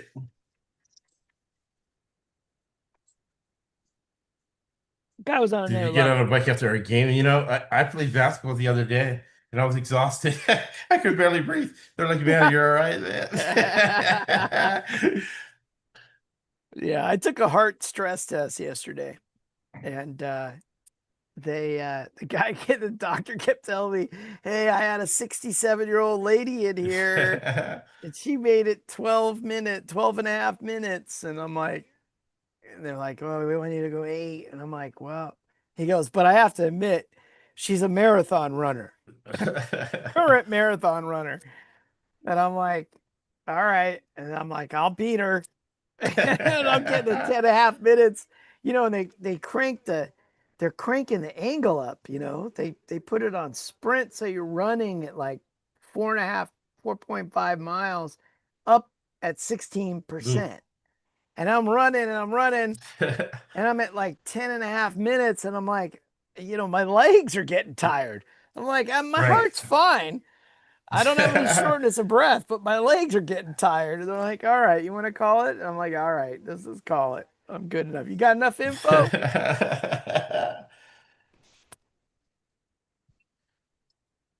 Well, I'm glad you're all right, Adrian Rob. Yeah, I was he just basically told me not, I have some issues going on in general, but we all do. But We all do.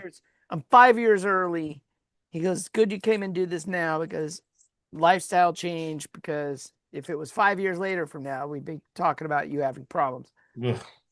So he just said, don't do any of those like programs. He said something about F45. I never even heard of that, but No, yeah, I know. one of those like crazy workout things. And he's Okay. like, don't do those. Yeah, my wife's not letting me do those GLP-1s either because of the side effects. Yeah, it's like he's like, don't do these things. It's just gonna hurt yourself. And Right. don't go overboard on, gradually build yourself up. You don't want to start spraining things. Like, oh yeah, well, I did a bunch of curls and sprained all my tendons. So yeah. He's like, just relax.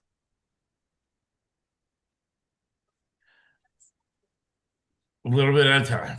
Build up that stamina. You got to build up to it.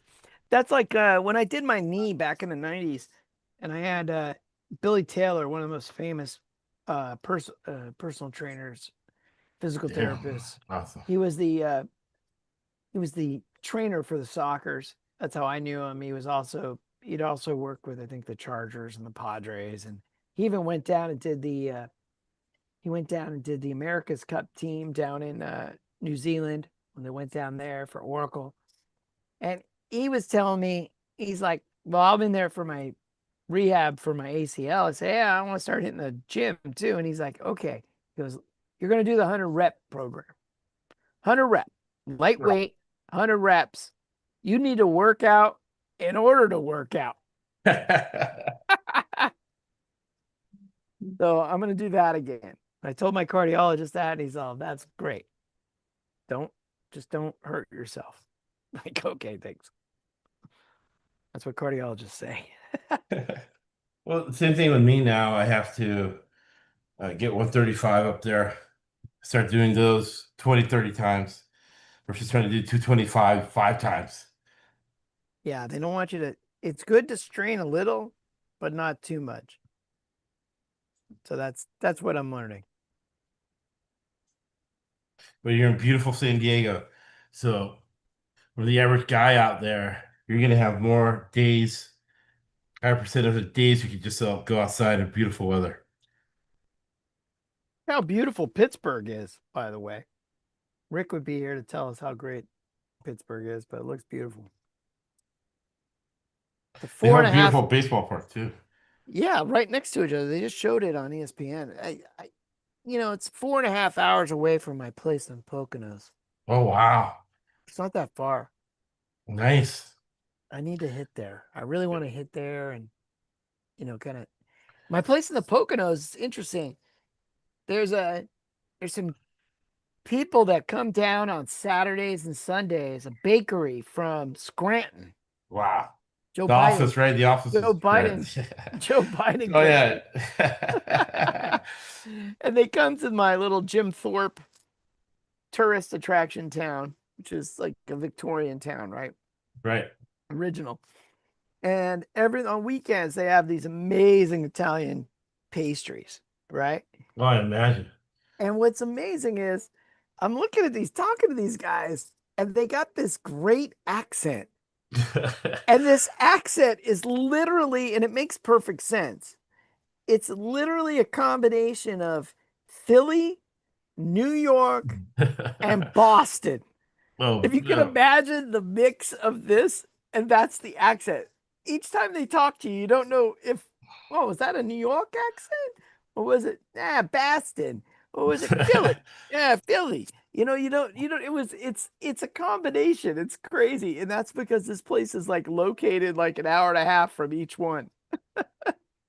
It's really Yeah, fun. it's funny. I was 2 years in Boston. In the first month, I didn't understand what everybody was saying. Oh, they're tough. They can be tough. Now, what are your thoughts on this, Adrian Rob? Uh, the New York Jets again. This is a questionable move here. The doctor has an opinion on this. They get Omar Cooper Jr. from Indiana. Is this guy really that good? Or is it just the name thing because Indiana did so well last year? So he gets more value. He gets propped up. Just the fact that he was on that Indiana football team. I'm sure you've seen it throughout your years as an agent, Rob. What are your thoughts on that? But he's coming out early. I mean, in a way. I mean, he's a Right. redshirt junior, so he's really in his fourth year. Yeah. But it's interesting.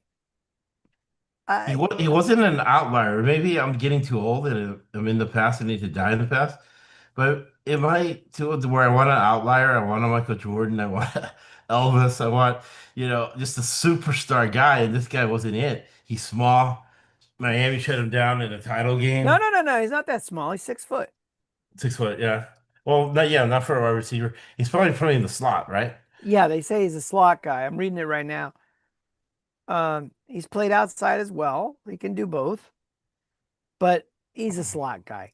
Right. A 6 foot slot guy. Nothing wrong with that. Nothing wrong with that. I guess the speed. But his routes are not great. Average in and out quickness on break points. But he's good once he holds the ball. So I don't know. Sometimes they get a little crazy on this stuff. I mean, he could end up being like a St. Brown. Right. Be honest with you.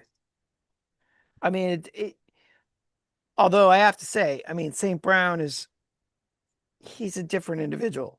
He's right because of what's going on with his family. His dad created a little monster. Right. I mean, this kid, and the fact he slid, you've seen him, I'm sure, regurgitate all the people that were drafted above him. all 18 wide receivers or whatever it is. He has them all memorized. And then he takes an extra 202 catches off the jugs machine every day. Wow. I mean, and you see it translate to the football field because he's one of those guys that you throw it his way, he'll catch it. He doesn't drop balls. Yeah. It's very rare. They say this about this kid too. He's rugged once he gets the ball in his hands. All right. And his ability to add yards after contact, is what they're saying. That's a big deal. You know, that was a big deal with that's a big deal with the Lions. That's why they went out and they got Gibbs and Montgomery to, to replace Williams and Swift. And yards after catch is a big deal. Yards after contact is a big, big deal. And so if that's this type of player, not a bad pick. And he's going to be consistent. He's going to hold the ball. Not a bad pick. It's Not a bad late pick in the at all. first round.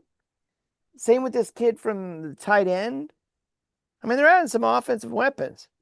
The question is, who's the quarterback? Goff is a statue out there. He needs a good coordinator, right? Who's the quarterback? I mean, who's the quarterback right now?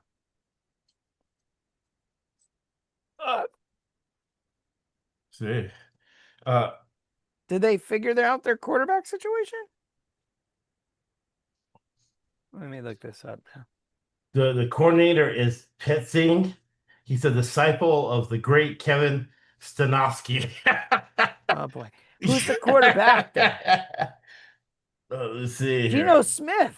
Oh, great. Oh no, that's a disaster. No way. That's what I meant. Our lads right now. Geno Smith. Where did Fields go? Where did Justin Fields end up? Hopefully he's okay. Where is he? We're talking about the Jets here. Let's see. Eric, who's the Where's Justin Fields? I'll look up Justin Fields. Now I gotta look him up. Where the hell is he? There you go. Did he go to Pittsburgh? Dude, Mike McCarthy? Nope. Kansas City. Sit on the bench. Justin Fields ends up in Kansas City. Wow. Okay. So if Mahomes gets hurt, he comes in to run. He's gonna take off the first wide receivers that open.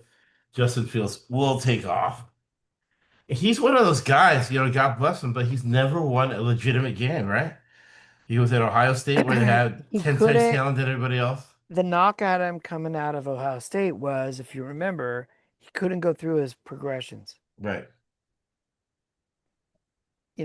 But I'll say this much. He had some fucking big games against the Lions.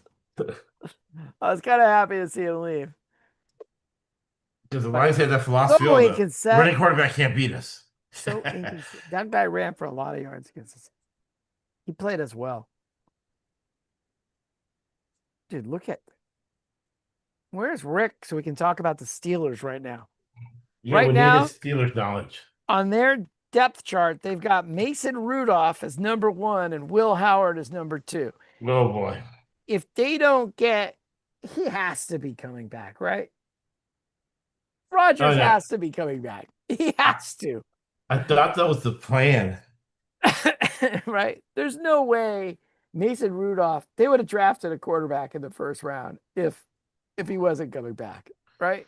Yeah, our guy Chad said that he was doing the off-season thing, running for Josh Allen and Joe Burrow. And some skinny white dude tries to cut him in the receiver line. Chad's like, who's this skinny guy? And he said he felt bad because he cut him in the receiver line and the guy was nice. He's like, oh, hi, I'm Mason. It was Mason Rudolph. Skinny guy doesn't look like a football player at all. I'm just saying, what is he? I don't know. What they need a quarterback. There's no way they're going into the season with those two. No way. You got to give credit, guys like Mason Rudolph, with just enough talent to be a good practice player and stick around and make millions year after year in the NFL. Remember Kurt Niffius of basketball? Yeah. Yeah. No, I'm not knocking on guys that make it. You know what I mean? That are hanging on and whatnot. I'm not knocking on those guys at all. I'm just saying, though, they definitely need to be picking up a quarterback here, unless it's pretty clear that he's coming back, right? Oh, yeah.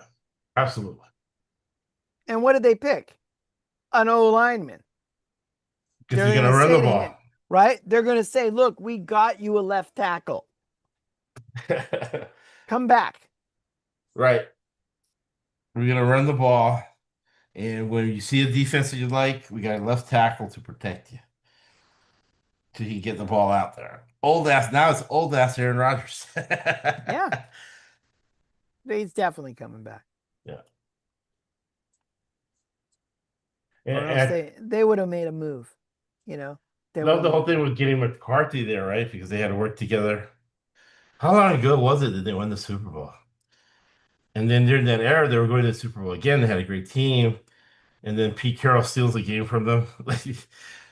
They were up late in the fourth quarter of NFC Championship game. And Mike McCarthy, 100% totally screwed the pooch on that. All he needed to do was run the ball out. All he had to do was, whatever, kick it deep. He messes up the kickoff, messes up the outside kick. And Russell Wilson and Pete Carroll steal uh, probably another Super Bowl from Mike McCarthy and Aaron Rodgers. And now they're going to be back together in Pittsburgh. That's going to be interesting, right? Oh, big time. So the question is, Garrett, the next quarterback on the board, on Mel's board, is Garrett Nussmeier Oh, my God. He's a disaster. from LSU, overall ranked 87th. So you're Right. talking end of the third round. Do you pick him in? Does Pittsburgh pick him in the third round? They just picked Will Howard last year, Right. so I don't think they're gonna. But if they do, you know that they're not expecting Rodgers back. All right. So it's the first round over. You got Keldrick Falk, University of Auburn, edge. Your You know, event has ended. yeah. Wow. It's like we did a time warp. It was fast. It Tonight was was. fast. This is not usually this fast. No, not at all. And 3 then your hours. last pick in the first round, your Seattle Seahawks picked Jadarian Price, running back, Notre Dame, 5'11", 203 pounds. Really? That's what I say to that. That's not your need. Like, that's a weird pick. I don't know. I just find that to be a really strange burn of a pick. Big time. I don't get it. Let's go look at their, we're going to look at their depth chart right now. Well, they did lose the running back. Oh, they lost what's his face, didn't they? Yeah, That was kind of. That's right. What's his face? Kenneth Walker left. Kenneth Walker. Right? Okay, but you still got Zach Charbonnet, which is a Lee Steinberg client, by the way. Shout out to Lee Steinberg. Yeah, no, it makes sense because Jerry Maguire. Yeah, he went to Michigan and The UCLA. originator of NFL agency and a super great guy. Met him at the bar convention a couple years ago. Oh, nice. He is an amazing guy. Just so nice. I've met him previously at my law school as well, but amazing guy. Loved to talk soccer to me. He previously represented the U.S. men's national team. Wow. And it was just great and just super a mensch. I'll use Right. a Yiddish term for him because that's what he is, a mensch. What a great guy. I couldn't believe how nice. He just wanted to talk about soccer to me. Like, Nice. I mean, come on, dude. Yeah. Who does that? I just want to talk about Steve Barkowski, who was his first client, by the way. When he was at Berkeley with him, he knew him in the dorms, and that's how he got his start. So, anyway, Lee Steinberg, client, talked about the fact Zach Charbonnet is this guy.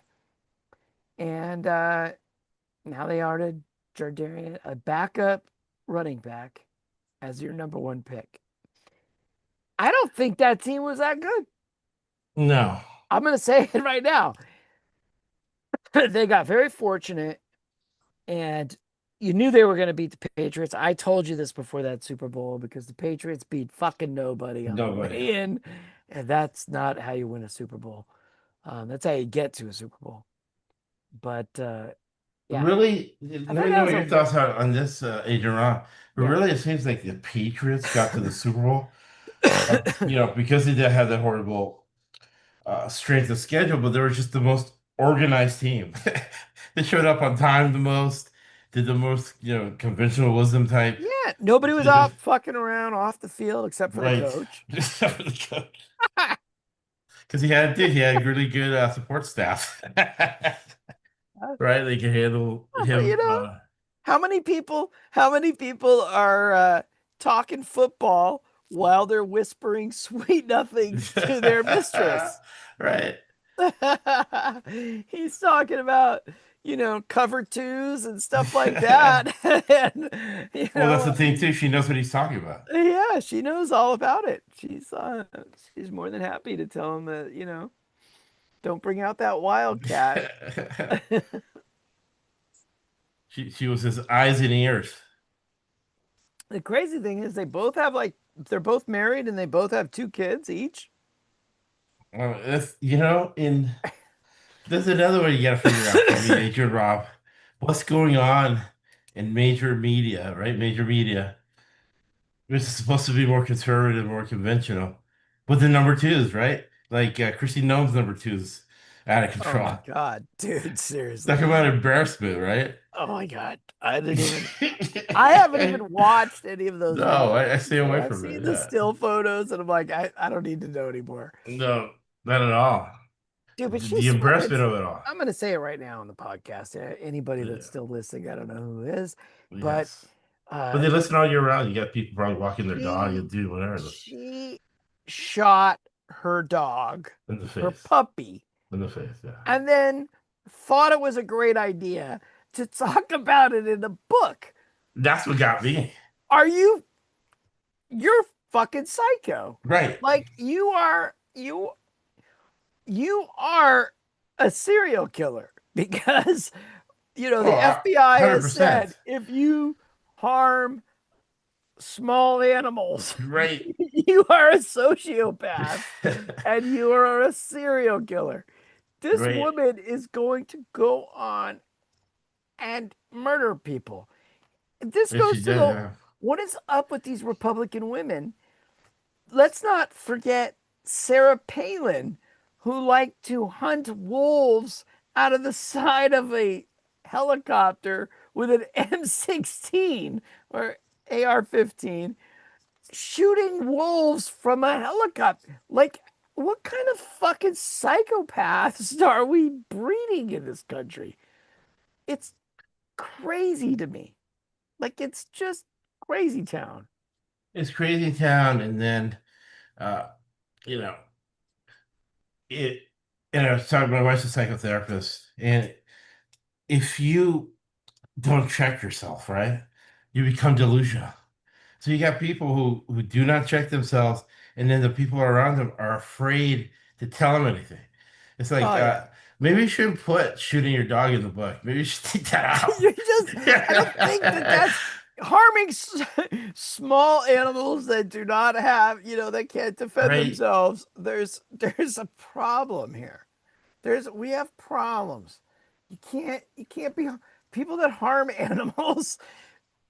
This is a bad thing. Look what happened to Michael Vick. He went to fucking jail. Like, come on. Do you think this is a good idea to say you harm animals? Like, what kind of fucking society are we living in? I know it. I get scared, because it's like, wow, this is very, very strange. What's going on in, like major, just regular media. Oh yeah, we jumped a dimension 11 years ago. I think it's pretty clear Insane. because now this is all insane. I'm laughing because Right. Not everything to you cry. just gotta laugh. You gotta just go. I don't understand. This is just too hysterical. You This you is you too you funny. laugh and not to cry.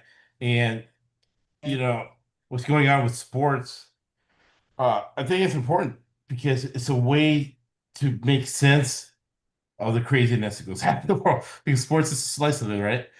And Look, look, you predict the behaviors, sports have always been a diversion, right? right? Going back to ancient Greece, going back to ancient Rome, it's a diversion for people to get away from the insanity of their daily lives. Right. And that's what it needs to continue to be. Um, it- it's it's great. But we got a World Cup coming up, and Cheeto came out and said maybe we should let's replace Iran with Italy. I don't know who told him to say that because obviously I know he's not a soccer fan. No, Be rail about that, but he only says something if somebody paid him, right? yeah. Yeah, the last, and he only says things, he repeats the last thing that any group, the last thing anybody says in a group. What's interesting is Italy came out, Maloney, the Right. prime minister, she said, no, we are not going to replace Iran in the World Cup.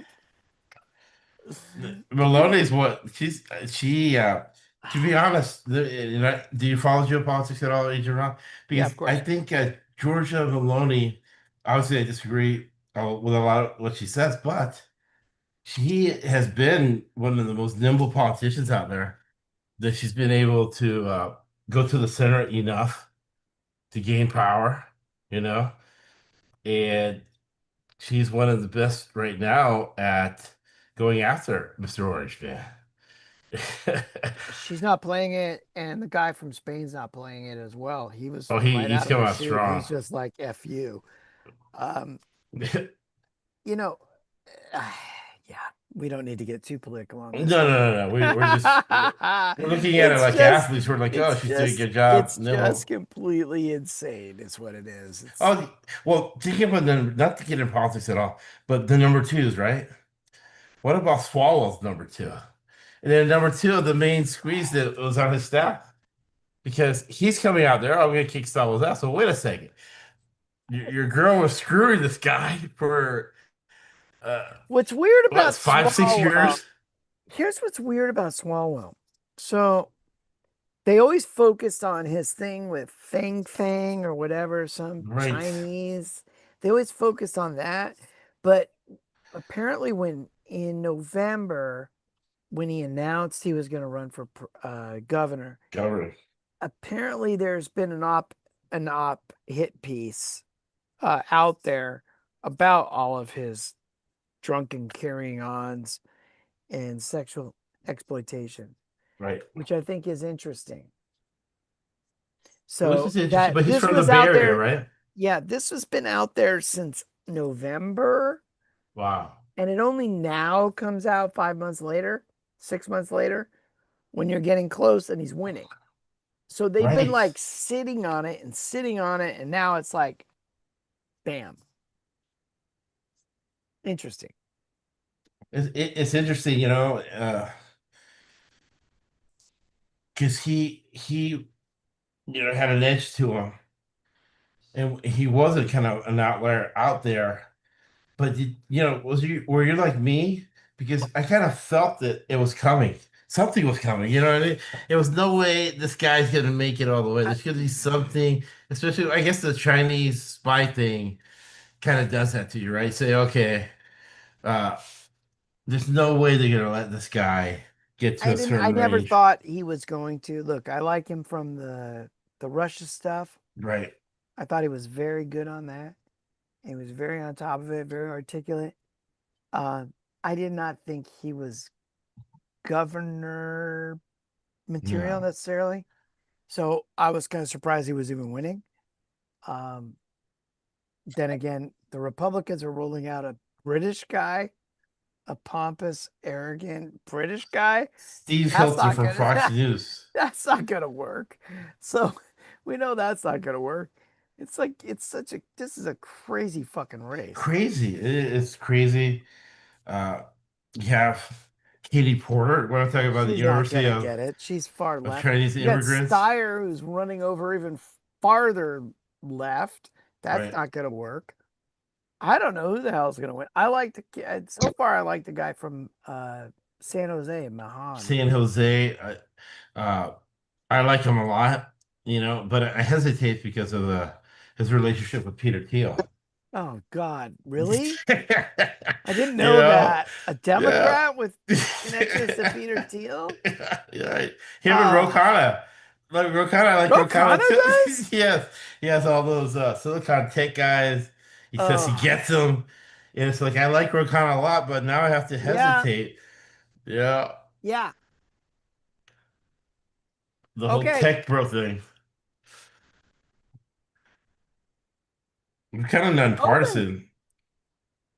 Come on in. Okay, just hand me some food. But okay, I got it. Thank you.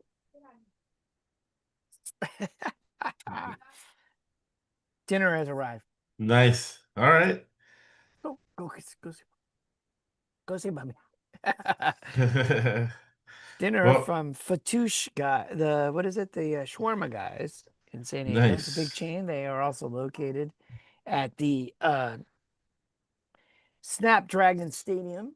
They have a place there. When people go to Snapdragon Stadium in San Diego, make sure to pick up your shawarma guys. Shawarma guys. Chicken shawarma.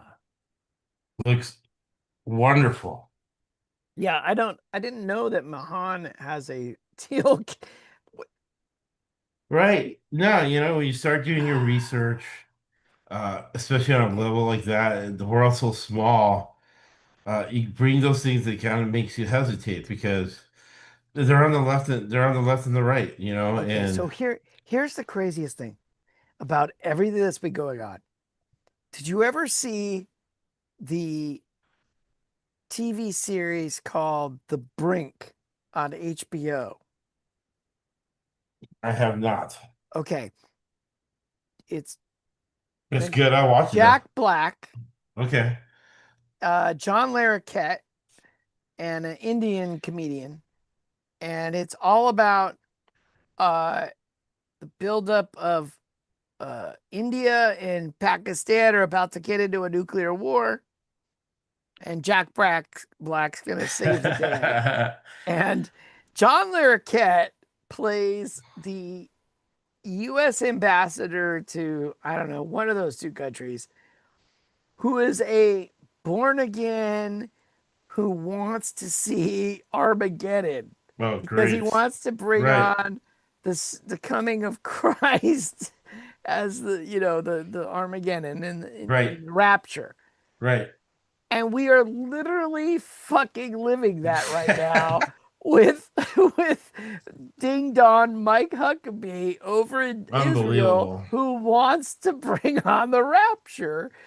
This is the craziest shit. You got to watch The Brink. Everybody listening, you got to go on HBO Max and watch The Brink. It is a great series. No, I'm gonna start watching. It's Uh, fantastic. The Anna's Brink. great at picking shows, and she watched The Boys. It it's happened to me now. This is the third time where I'll walk in the room and I'll look at what Anna's watching. And I'm like, oh, that's nuts, man. That could never happen, right? And then, Oh, and then I'm God, like, oh, dear wait God. a second. It is happening. You know what I mean? Breaking Bad, Oh, yeah. Oh, I got Handmaid's lots of Tale. stories of that, but I'm telling you right now, you got to watch The Brink because, I will. and just concentrate on the John Larroquette and just imagine that's Mike Huckabee because you're going to be like, holy shit, that's where we're at. It's Right. crazy. And I remember years ago thinking, okay, Mike Huckabee is a fringe that it's never going anywhere. Right. They're running for president. They're gonna drop out, whatever. And then he's gonna do those vitamin commercials on Fox, right? Come on. Mike Cassidy. Who's going to believe any of this? And then here we are. And, and he just had 1,000 born again pastors come to Israel to tell them that is how important Israel is, basically to the rapture, and to go back and tell your flock. 1,000 of these people. Unbelievable. This just happened like 4 months ago. It's crazy. Like It's they nuts. really want the Armageddon to come. Well, Like it's what is your reaction on this? And people are gonna love it on the podcast. What's your reaction on this? Did you ever? I never thought. To me, it's like, oh, am I dead or it's just weird because it's too weird. Did you ever think, right, maybe 2 months ago, 3 months ago, that the military nerds, wonk guys, right? Every military has a team they set up to go every single possible scenario that can happen. So now the team from Mexico is getting with the team from Canada and preparing for the United States invasion. If you remember what to happen, their game planning or whatever they call it, game theory or war games, they're doing Right. war games to identify what are the possible ways that the United States would try to invade and take over Canada and Mexico militarily, right? And they have to put it on the radar statistically because of the threats to Greenland. It's insane. Have you seen? All right, viewers, go and look up technocracy Oh no, yeah, I'll look that and the up. technocrats. Right. Yeah, pull up their map from 1930 or whatever the fuck it is. Technocrat map. You can't believe this shit. Can't make it up. And apparently, Elon Musk's grandfather was a technocrat. Unbelievable. Wait till you see this map. I'm gonna let you pull it up. It's like red. It's like a red map. It's the craziest thing I've ever seen. I could not believe it when I saw it. I was like, this can't be fucking real. But it is. It's from like 1930. You're right. It was apparently it was like a following or it was a thing. Right. Democracy. And basically, they wanted to put together the Western Hemisphere all under one thing. They wanted technocrats. They wanted these rich people to kind of dominate the world. Right. These people look crazy. See, This was 1930, Josh. Sanity. And it was basically from Central America all the way up to Greenland, including Greenland. It's on this map. And he's like, oh, it's like from Panama Canal to Greenland. And then here's Trump saying, oh, I want to invade, I want Panama Canal back, and I want Greenland. And it's like, holy shit, dude. And part of it is that basically all our lives, and we're in our 50s now, Trump is trying to get in the news every day, for his PR scheme or whatever. You say, okay, this is craziness for his PR scheme, but what is he serious about? It got to the point where he hadn't done anything. Mhm. Venezuela was a complete farce. You have the Cubans there, and it was all Cubans over 60 years old. The young guys get recruited by Wagner, and they're out of Mar-a-Lago. So Wagner's recruiting guys from Venezuela and bringing them to Mar-a-Lago. They're not bringing them to Russia or whatever like they used to. They're in Mar-a-Lago. And they pay off the Venezuelan air defenses. Because that's the thing going on right now, right? You can buy a drone for $2,000 and it has to be taken down by a $2 million interceptor. Right. Okay. So they have to pay off the Venezuelan people not to do it. And they're like, you were just going to take your one guy. And I think this is the first time where there's been a military that I know of. Do you know any military intervention where they've kept the same regime? They kept the same infrastructure, everything. They just got rid of the top mobster. It was almost Yeah. like when Castellano got killed for the Gaminos.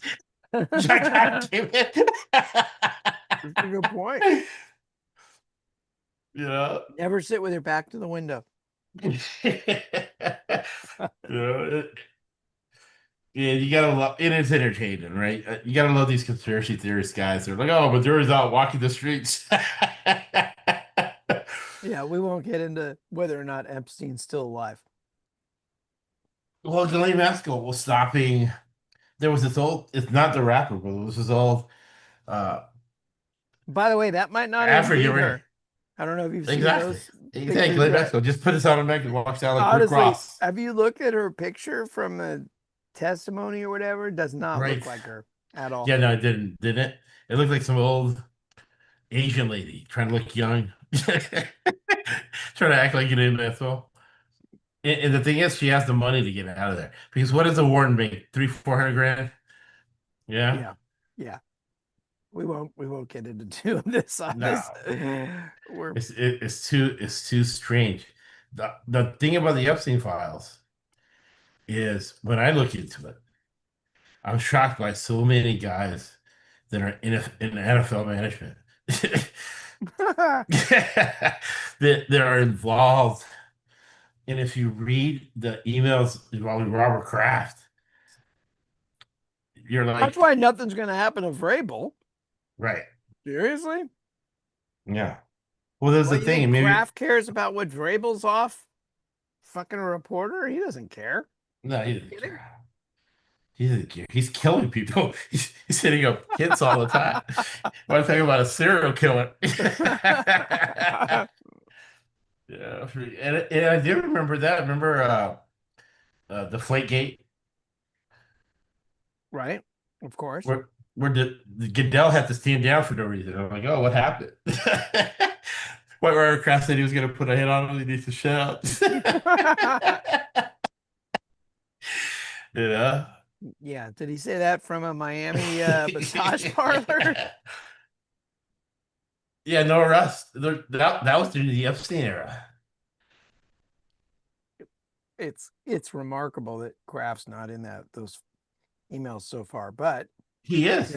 I'll send him to you on there's been a lot of redactions, and there's Right, still no. another 3.5 million documents to which Trump said he's not going to release them because his friends would be injured from them. Right. Insanity. You know, it's crazy, Josh. Think about this. This last batch, there's been pretty much the worst of humanity. You've got rape and torture. You got Right. fucking hunting people on an island. You've got Right. Cannibalism. and you've got cannibalism. And my point is, what the fuck is in the other 3.5 million that they haven't released? I know. I don't want to know. We can't release those. When you've just released cannibalism, how are you and hunting people on an island? How is that possibly worse? I don't even want to know. I don't think anybody. What about a guy like Todd Blanche? Here's a guy, connected guy, right? He must be talented, even though it's kind of weird that he was working for D's office. He goes off and can make millions in private practices. Goes back to make 174 grand as a Trump chill. It's all about power, right? Power. He's a That's all power these people guy. care about. It's all about power. They have no morals, no self-esteem. None. None. And you got your And then ultimately he's going to screw you over anyway, because that's what he does to everybody, especially lawyers. and they don't learn, right? It's like Ulysses. I think I've told you this before. Yeah. I've said all along, he was going to lose all of those lawsuits. All the civil suits, all the 4 criminal suits, he was going to lose because he doesn't have any of the top attorneys anymore, because the top attorneys will not touch him because they know he refuses to pay the full amount. Right. Todd Blanche, his MO was working for free. Yeah. His MO was throughout his career for 50 years is I'm going to have them do their stuff and then I'm going to grind them on their bill at the end. And he does it to everybody. Every subcontractor. He does that to everybody. That's his shtick. The only one who got paid was Roy Cohn, right? Well, he wasn't even paid by him. It was paid by his dad, Fred Trump. He's a piece of work. We don't need to go down Roy No, Cohn. no, no, down that rabbit hole. But I will say this last thing, right? And people do it all the time. These are people that don't understand that every single person will get burned.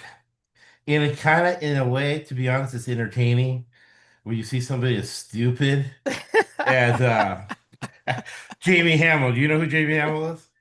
No, sounds familiar though. JD Vance. Oh, Those are that's the right. names. Hamill. Yeah, Jamie Hamill doesn't know that it's going to happen to him too. that's that whole thing is really strange. That's really weird. That's a giant Very weird, strange. My wife. weird rabbit holes there. No, totally. And you watch it, and you're like, wow. That's it.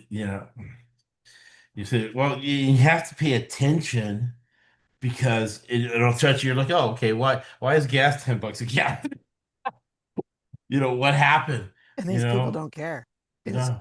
it is it is amazing to me And how these then people don't care.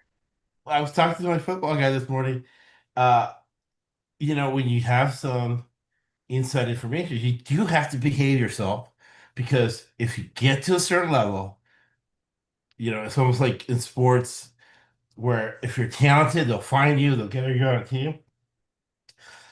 If you get on too much of a roll, people find out where you are, and so then you win. Your money doesn't come as fast. Uh, they try to hack into your systems. They do all kind of stuff. So you have to behave yourself and kind of do steady. Yeah. Don Jr. is going out of control now with this insider information. Cal Oh, is Street he? predictive market. I have not heard anything from that cokehead in quite a while. Yeah, he's getting He ahead. hasn't He's had making any too much money. coke induced tirades on Twitter lately, so I haven't seen him. Oh, selective prosecution, right? Right now, if I'm doing coke here, when we're doing this live stream, either one of us would get arrested. Oh They'll yeah, geolocate it to the cops. He's doing coke on Rumble, and nobody says anything. right. That's a good point. It's like I think crazy world. what's fascinating right now is that I'm really enjoying is the whole meltdown with the that we're to the point where Tucker, Right, Megan Kelly, Candace Owens, right. and a couple more, and Joe Rogan, and there's two more too, and they've had enough. Nick Fuentes, and they've had enough. And I find that interesting. I find it interesting, and a guy like Tucker Carlson, if you have an open mind, I disagree with him 99.99% of the time. He's an evil person, but he's a very talented media guy. He, It's yeah. These I just find it really interesting that all these people are like realizing now, whoa, whoa, whoa, whoa. And I heard somebody say it on on the news today earlier that they have it seems as though it's not that they're really having this come to Jesus. They're not scared by him and they're seeing the momentum and they're right. realizing that the momentum is not to keep pushing his narrative of bullshit, that it's now time to go the other way. And I think that's fascinating in and of itself. That Oh, no, they're absolutely. That's that absolutely fascinating. And uh, the Trump literally is governing, right, completely opposite of the movement he set up. well, of course, but we all knew that that was all bullshit all along, right? I mean, He's a come on, he Democrat. said, "I love stupid people." Come on, I love stupid people. Because that's It's his like, demographic. right? That's what he said that in the first campaign. Like people are, hey, that's me. But then, you know what? He hates beaners, and I hate beaners too. So he's my guy. Like oh, he makes fun of crippled people. I like to Right, make fun of crippled people too. And they just it's always been the weirdest cult of personality going that he could if he connects on one issue, right. people are just like, okay, that's my guy. It's been fascinating. That in of itself is really should be the real learning, I think, experience of this whole. Yeah, and when people don't get as well, and and I first learned it, and maybe you're as well, because you're my age, you pay attention to the news. I learned it during his relationship with Marlon Maples, because the whole thing with Marla Maples was that she couldn't hang with the operation.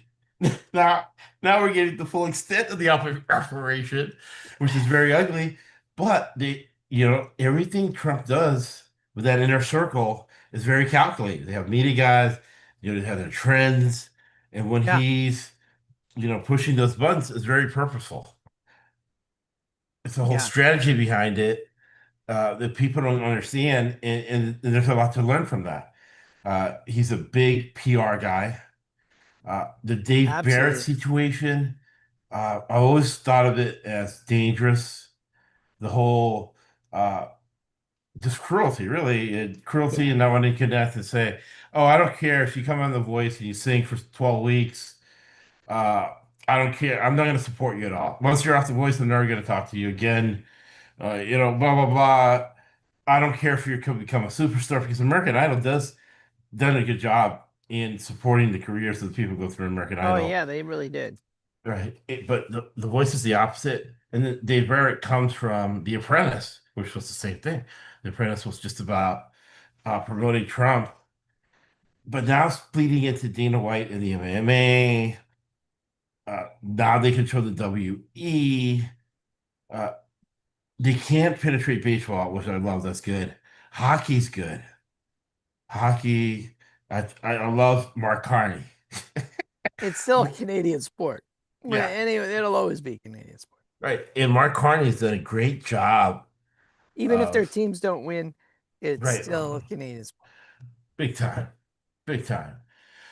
In the culture, right? The junior hockey and Oh yeah, other it's big. traditions they have, how they come together.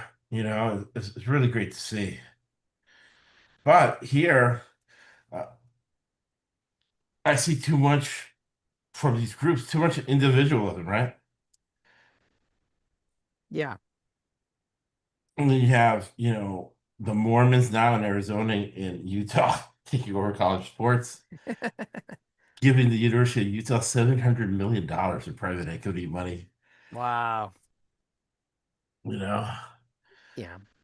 and, We're and yeah, and it's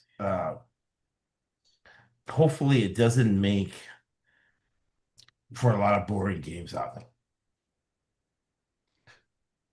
I love I'm the NCAA tournament, but the NCAA tournament was you only had 5 upsets. well, it's kind of fucking ridiculous that the Aztecs didn't make it. I hate to say that. Right, I'm not trying to be biased, but dude, our losses early on were to Troy, and everybody had a panic thing about losing to Troy. Troy made the fucking right, tournament. right, Okay, and we lost in double fucking overtime. Okay, big right, deal.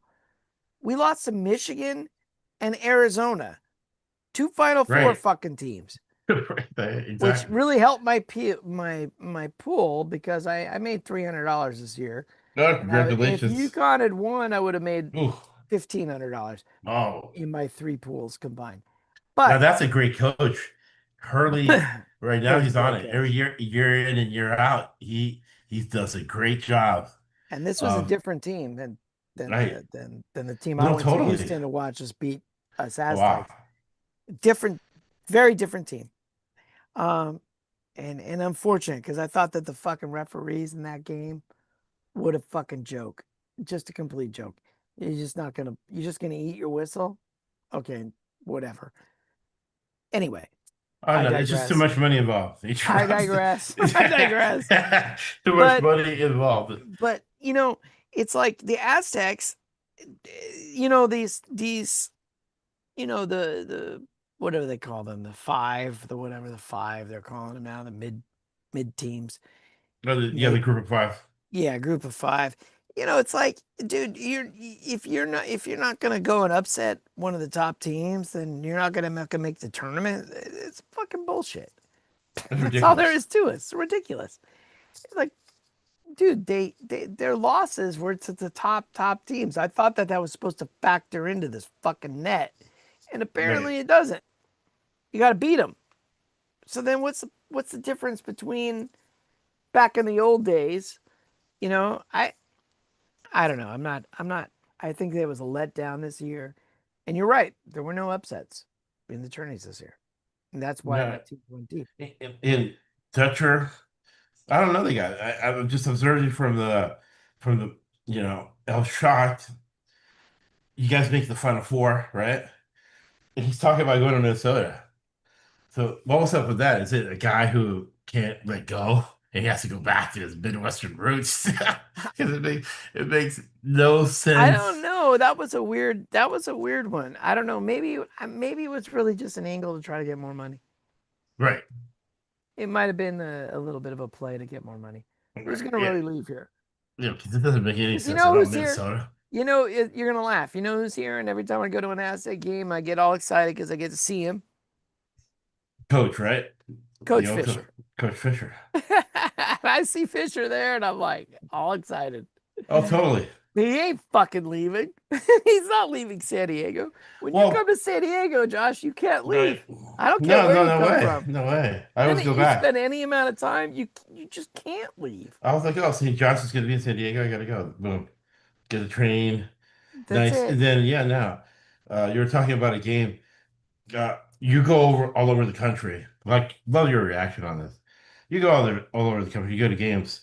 Yeah. Petco Park is fun to go to. It's You know. it's a elite fucking stadium in the world. It is elite. Yeah. It is in that top tier. Everything they did when they built it was done right. They The went into sight lines, when the, you there's not a bad seat in the whole house.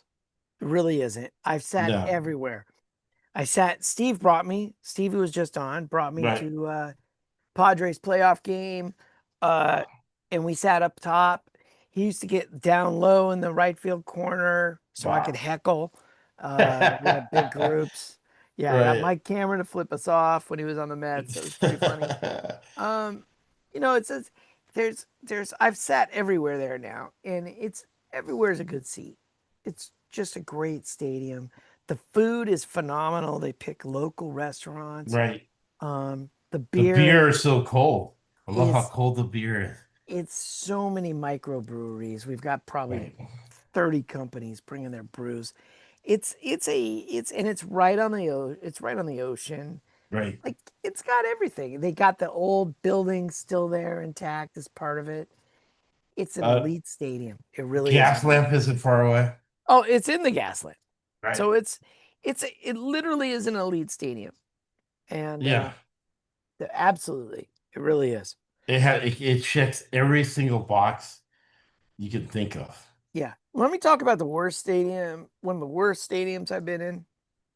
I've been in a lot of stadiums. And I have to tell you, the worst stadium, the one I hated the most, was Candle Dick in Right. San Francisco. I was shocked going there in the late 80s to go see a game, going up there to visit one of my roommates. And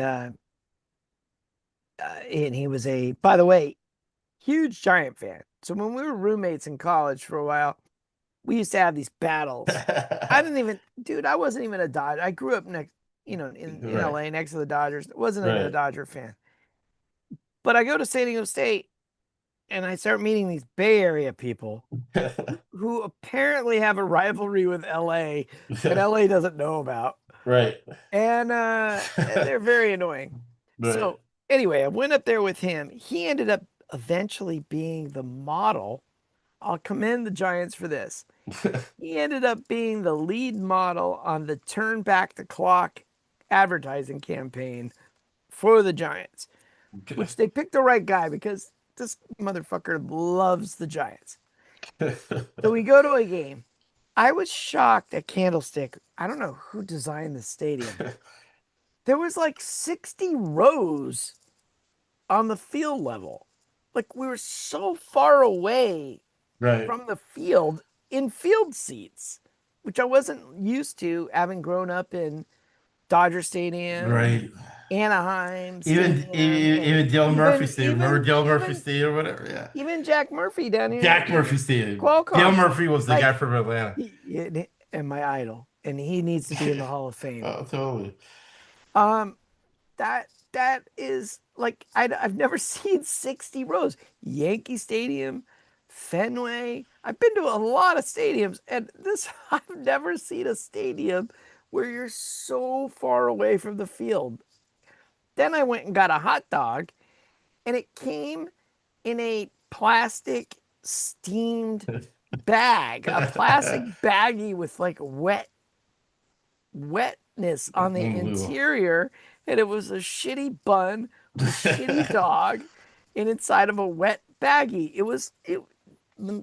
Hey, Dodger dogs, grilled Dodge, nothing beats a grilled Dodger Oh, dog. no.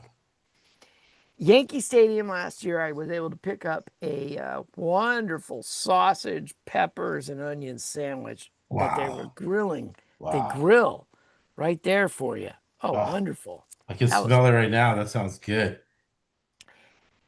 Fenway. I love Back Fenway.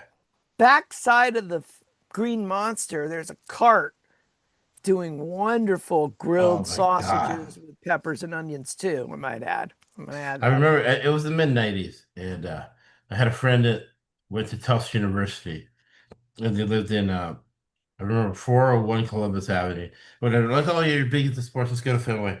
And then maybe you're like a block and a half away, you start smelling the sausages and stuff like that. Amazing. What an experience. Amazing. I went same time period, late 90s, mid to late 90s. I was just out of law school, so like 95, 96, and I went to see Clemens versus Key Wow. at Fenway. So Clemens was still on Boston. Key was in his prime for the Yankees. It was a Sunday night game of the week. I tried to get my buddy Randy Grossman. Wow. Shout out to Randy, who's Nice. the agent for Dave Winfield and Tim Raines and Wow. a bunch of people. And I tried to get. He talked to Matt Noakes. I actually talked to Matt Noakes' wife. We were trying to get ticket through them. They actually gave their ticket away, so I ended up scalping the ticket, and so I end up in there, and sure as shit, Josh, I'm behind a post. I'm behind a freaking post on the field level, and I was so happy about it because that's what Fenway's about, right? Right. Bring me back to the 20s. That's what I want to see. It was a great game. I eventually snuck down to like fifth row at the end of the game, but Yankees Well, won. it's tough. It's tough though in the Northeast because the Northeast is not like the South and the West Coast where you can just sit it, anywhere you want, right? Mm. In the East, they're like, oh, can I see your ticket to see what number you're in? Blah blah Oh blah. yeah. There's no playing games there. Um, it- But it was let's give it was just, I mean, going to Fenway. And at the time they had a brewery, a microbrewery right across the street from home plate. It was so between that and there's a bar behind the Green Monster. There's Steve Fisher right there. you. Nice. You're You're looking not good both there. You even got some harassing the red. poor guy. I'm like, You got some congratulations, coach. red. You wearing red and black. Right. You're doing good, Josh. No, the years I spent in San Diego, maybe a decade in San Diego, I was season ticket holder. Oh, that's awesome. Yeah. San Diego State basketball, football. It was a great time. It was at the end of that horrible coach, but he did get us San Diego State before he imploded his career. That fat guy coach, he came back to coach San Diego State. He got fired. But then Rocky Long took over and he did a great job. Are you talking about what's his face in Yeah. Michigan? Yeah, exactly. What Yeah, an you know when he idiot. left the Aztecs to go back to Michigan, he didn't tell any of the players. Oh, He that's just horrible. jumped on a private plane to Michigan. Yeah. Yeah. Michigan's a bunch of douchebags. But that's just another story. No, so they have the largest alumni grant.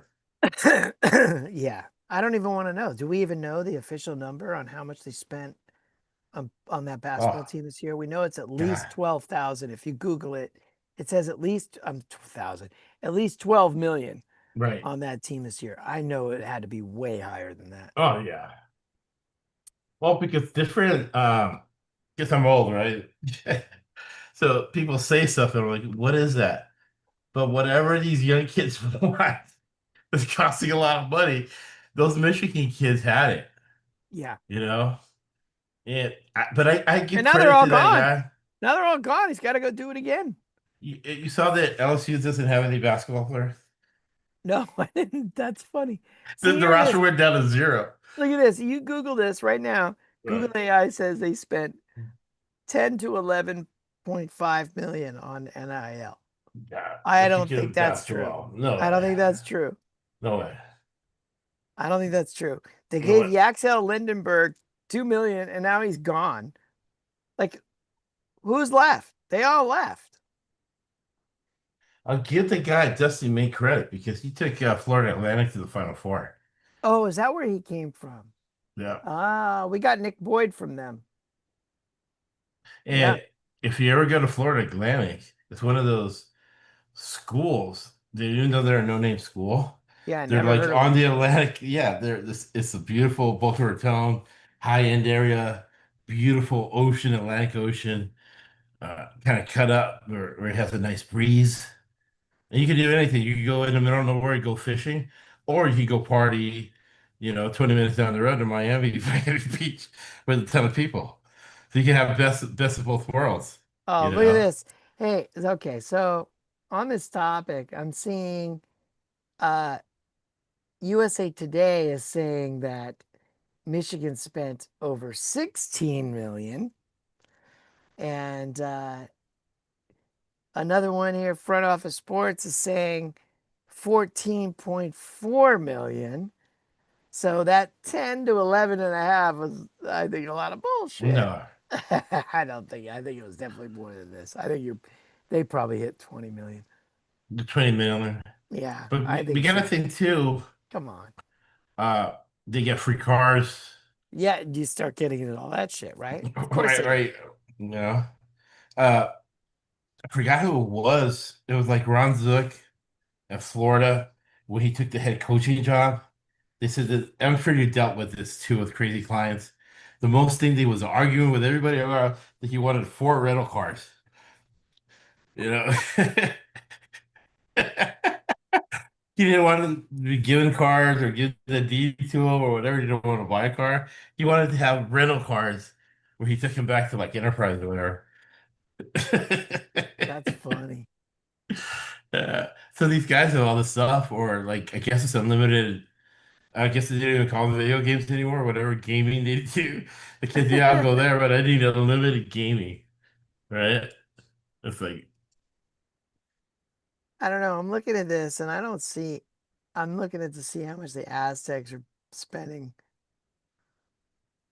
They got a $5 million donation last year, but they're only allowed it's like 1 million a year. I don't think the Aztecs are really spending that much. It says the no, university is they're allowed to not. share revenue with athletes, caps at around 20 million.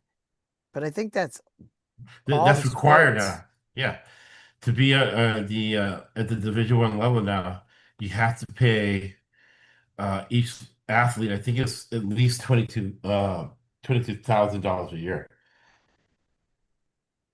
I You know, remember when we were in school, I remember that players, it was fucked up. They weren't even allowed to go get a job. right? They couldn't even get a job. If you were on scholarship, you weren't allowed to go get a job. You couldn't Because even you're go. supposed to be studying. Yeah. I mean, some of them, I guess you were allowed to work at like the dining commons and shit, Right. but you couldn't just go work at a car dealership No, or no, no, some random shit. They wouldn't allow that. Ridiculous. no. That's ridiculous. And then this is what we get. Right? It's like the fucking pendulum in this country. It's just like politics. The pendulum, it just super swings. It can't just stay somewhere moderate and reasonable. It's got to always go one Right, crazy direction or the other. right. Like Have balance. 1 minute it's, okay, fuck you. You can't work at all. You get no Right. money. You're going to be the poorest motherfuckers on campus. Right. Okay. And then the next minute is like, okay, the superstars are going to get 20 fucking million dollars a year and everybody else is going to go fuck themselves. But here you go. Go ahead and bribe all the players you want. We know you've been doing it anyway, Alabama. SEC, America's, oh, by the way, let's talk about college sports greatest movies. The top three. Number one is One on One, Robbie Benson. Number two, Everybody's All American with was it Dennis Quaid? That movie talks about them paying guys with envelopes of cash, Right. which is basically early NIL. Oh no, yeah. Well, it's been going on forever. Remember, uh, Number three, by the way, is Blue Chips. Love it. Blue Chips. Blue Chips, underrated movie. Nick Nolte at his best. He's a great actor. He never took a movie off. You know. Well, and Hoosiers. Yeah, okay, Hoosiers is a little better than Blue Chips. Blue Chip is next. Behind Who Hoosiers. Hoosiers did a good job. It was very detail oriented. When they were in the triple the triple screen the triple screen offense to Yeah, get that yeah. guy open, they did run it like a T. You know, it was a lot. It was a lot of execution. And Gene Hackman, you Hackman's know, so great. Hackman's so great. he nailed it. He nailed the role. You By the know, way, I really like UConn and that kid Mullins from Indianapolis, who is from wow, east of Indianapolis, which is only 45 minutes away from where I have rental property in Richmond, nice. Indiana. And I was just there over the holidays. So it was nice to see a kid from the local kid that I literally drove What a through. great job recruiting. You know, and that's the thing on a certain on such a high level that you appreciate. You know, if you have the good fortune to get to a Final Four game or a Sweet 16 game, you notice how well the coaches and the coaches staff have recruited certain players to be in certain roles and how effective they are and how very, very enjoyable and entertaining they are to watch. And he was like that, Mullins. You know, he fit That the kid's a role winner. perfectly. And that's a kid that comes from his from the upbringing from his dad, being a coach and on him and just that kid's been out. You could just picture this kid out in his backyard shooting every night until it's dark. Well, That's the type of kid, you were right? talking about Dennis Rodman earlier and how he knew every single fundamental, every single detail about rebounding. And a kid like that, you notice it's like, oh, his dad told him some minor detail when he was in ninth grade, and he's doing it, right? He's Yeah, executing yeah, it yeah, every yeah, yeah, night. yeah, yeah, yeah. This has started when he was very young. This Oh, of kid's been course. since he's 6 years old. That kid's going places.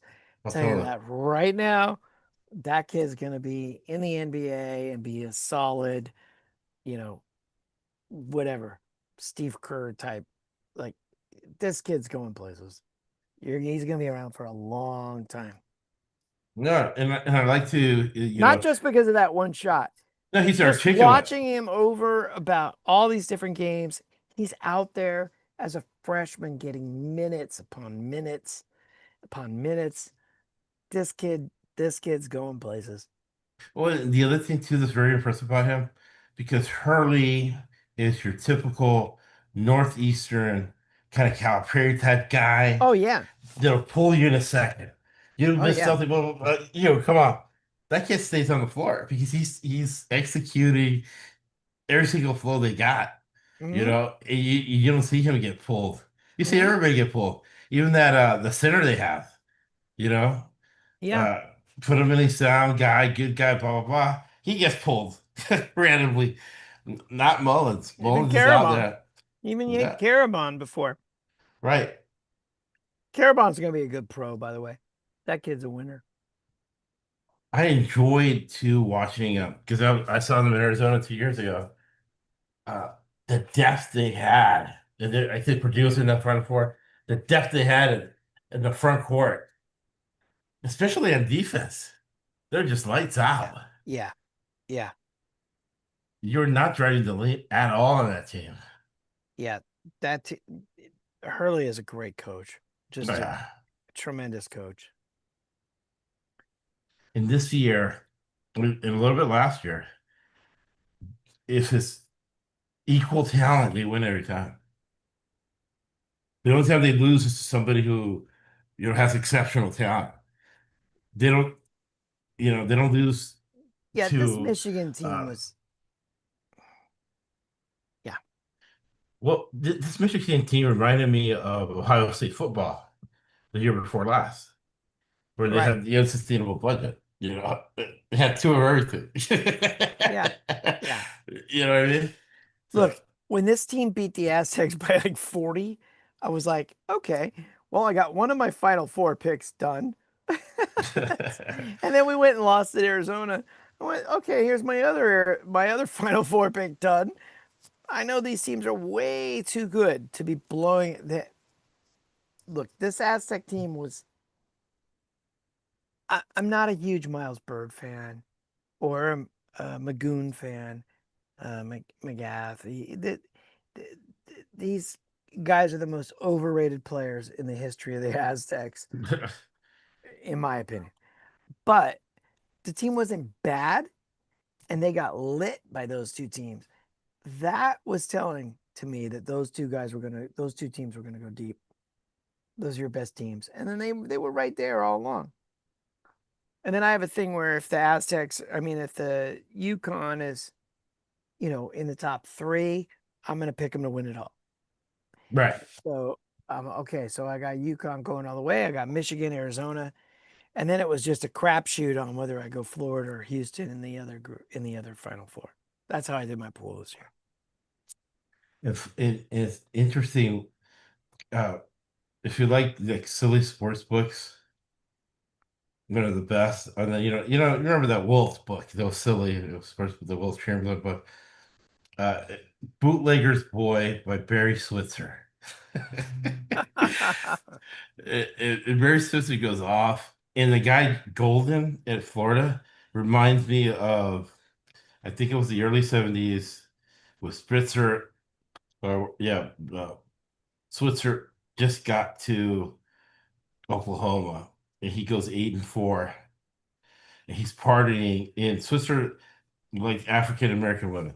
So he was partying. The season was over.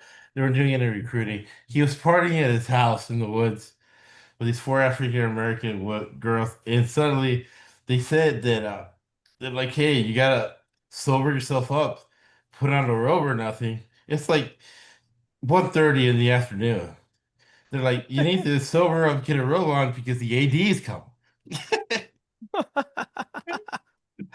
And the AD sits down with Barry and says, "Barry, listen, I'm gonna be straight with you. If you want to have all these women around and you want to have this lifestyle, you need to be going 12-0. You can't be going 8-4. If you're going 8-4, you need to go to the Baptist church." I feel that's the same way with Golden, right? Because that program is mediocre. Then he does Sawwell. He starts harassing girls on campus, and he should have been fired. They get like 5 or 6 Title IX lawsuits. All right, they're paying these settlements, and suddenly they win the national title. They told him, Golden, if you're gonna be crazy like this, you need to win it all, man. Yeah, Yeah. it's Yeah. funny. I think that two schools I think that were craziest, the craziest stories out there were definitely those Switzer Oklahoma teams, Oh yeah. and then SMU. Oh, oof. I saw Joe Phillips, Craig James. Remember Craig James? that same team, Joe Phillips, defensive end or defensive lineman that played for the Chargers, came and spoke here one time at a sports law thing that I went to at Cal Western Law School, Okay. and he talked about being drunk in a convertible, driving around campus, and they were shooting out with a shotgun streetlights while he was at SMU. Like, just it was just out of control. And I've heard stories similar to that at Oklahoma, where shit was just crazy. Oh yeah, no, yeah. When that time period where, for whatever reason, Barry Switzer didn't want Troy Aikman to go to a certain school, and Troy Aikman was at Oklahoma, and then they did some weird trade with Terry Donahue, where they got that Jameel Holloway from like Carson, Yeah, and yeah, Terry Donahue's like, "I'll give you Jameel Holloway, you give me Troy Aikman." yeah. And they did like a trade, and then all those game bangers, right? All the Bellamy and all those guys went to Colorado, and the other ones went to Oklahoma to game Well, they bang, and got there's nothing to do JC there. They had Watts. right, JC Watts, and all they had right? With the were do rag. guns. They're dating guns. Oh, I'm gonna go on a drug run with all these guns to Connecticut. I'll be back in a couple of days. Yeah. It's Sounds like Oklahoma. there have been some there's been some crazy shit. I would like to see some of the stuff from like, and I'm surprised we never heard any more about it from that BC basketball team that got busted for the point shaving. Right, I bet there must have been some crazy fucking stories going on there. right. Like, and they never brought anything out of that. I'm like, there must have been some crazy I shit. know there was a 30 for 30, but it wasn't that. Let's see. There might be a Netflix thing that people have talked about. Boston College. You remember that was like Oh the yeah, first totally. big Point point shaving. shaving. Boston College. Point shaving documentary. I go to the bathroom. I'll be right back. Uh,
Huh?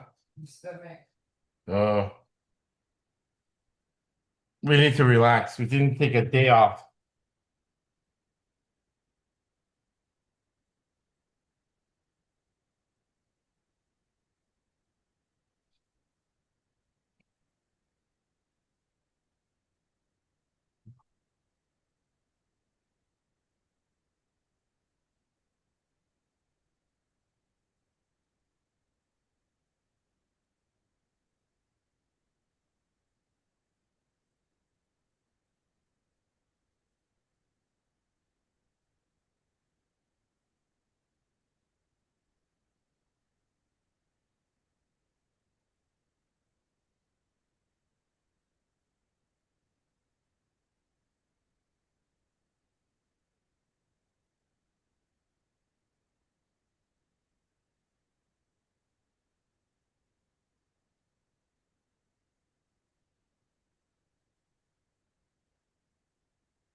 Back from break, eating some chips because I know that's what makes a good podcast.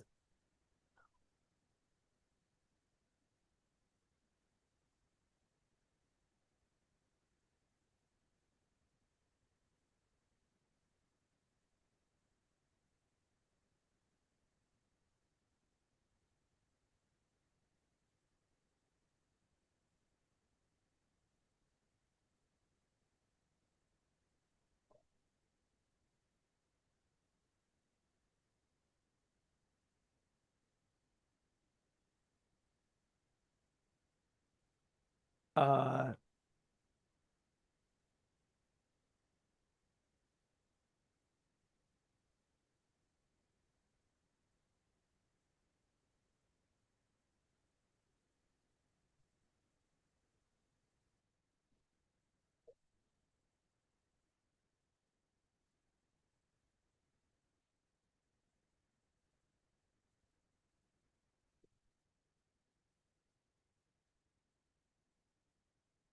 This is funny. This book would make you laugh. Uh, it's clutter in my bookcase.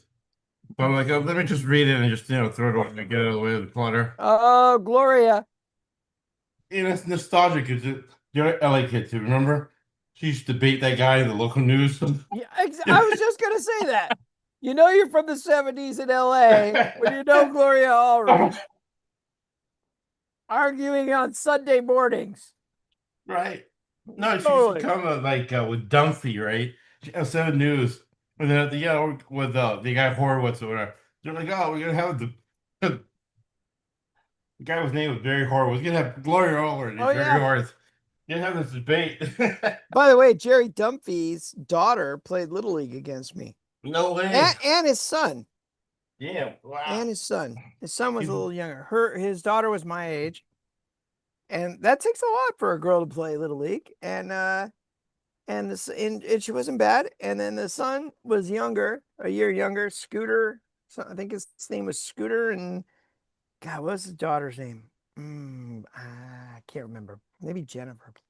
Anyway, there you go. No, Hey, still San Fernando Valley. That's where everybody. it's good because you it's kind of like almost like reading a historical book. We're reading her hustle and how she built her niche and how she manipulated the media for She's a good lawyer. whatever. She's a very good lawyer. And then part of me was like, oh, this book was written in 2005. How relevant is it in 2026? And when I'm reading there on the couch, then I see Lisa Bloom, her daughter, come out there with a Stallwell, right? Using the media, whatever, will the swallow people. The same business model. Look, I agree with Gloria 50% of the time, Right. but I recognize she was a very good lawyer and really good on women's rights, and I commend her for her chutzpah. Oh shall we yeah. say. Oh yeah. She wasn't afraid of anything. She taught in predominantly black neighborhoods in Philadelphia, and then when she moved to LA, she very skillful. You gotta have talent to do that, right? Very skillful. To be able to move into those two environments and do well and have no problem. She knows what she's doing. Yeah, very dynamic individual. Just like my idol, Johnny Cochran. Oh yeah, I don't know if I told you the story about when I met him in De La Hoya Chavez 2 no way. at Caesars. Wow. There was a little bar, like a floating bar near the sports book, actually. And I was getting a beer, and here's Johnny Cochran in a purple suit. Yeah. And I get my beer, and I've been practicing maybe a year. I was representing indoor soccer players, and things are tough. Right. I had a lot of them, but getting paid, and I just turned to Johnny and I'm to start a conversation with him, and told him I was a young lawyer and I was an agent and doing this and that, and this when I was doing kind of the whole Arliss thing with fucking every sport, Right. and he was like, I couldn't believe it. He was blown away by the fact that I was doing it, and he was like, and he gave me a whole pep talk. He's like, look, man, it's tough in the beginning. You got to hang in there. You got to hang in there. And I was like, holy shit, man. I had the most unbelievable inspirational conversation with Johnny Cochran. That's awesome. He signed it. That's I had him sign a awesome. dollar bill to me. And what a great guy. He had no reason Yeah. to talk to me. It's this, Yeah, that's awesome. it's this, it's a major event. It's Chavez De La Hoya fight. There's celebrities everywhere. Yet here he is taking 10, 15, probably 15, 20 minutes talking to me. Yeah. And so for that, I commend him. His pep talk was amazing.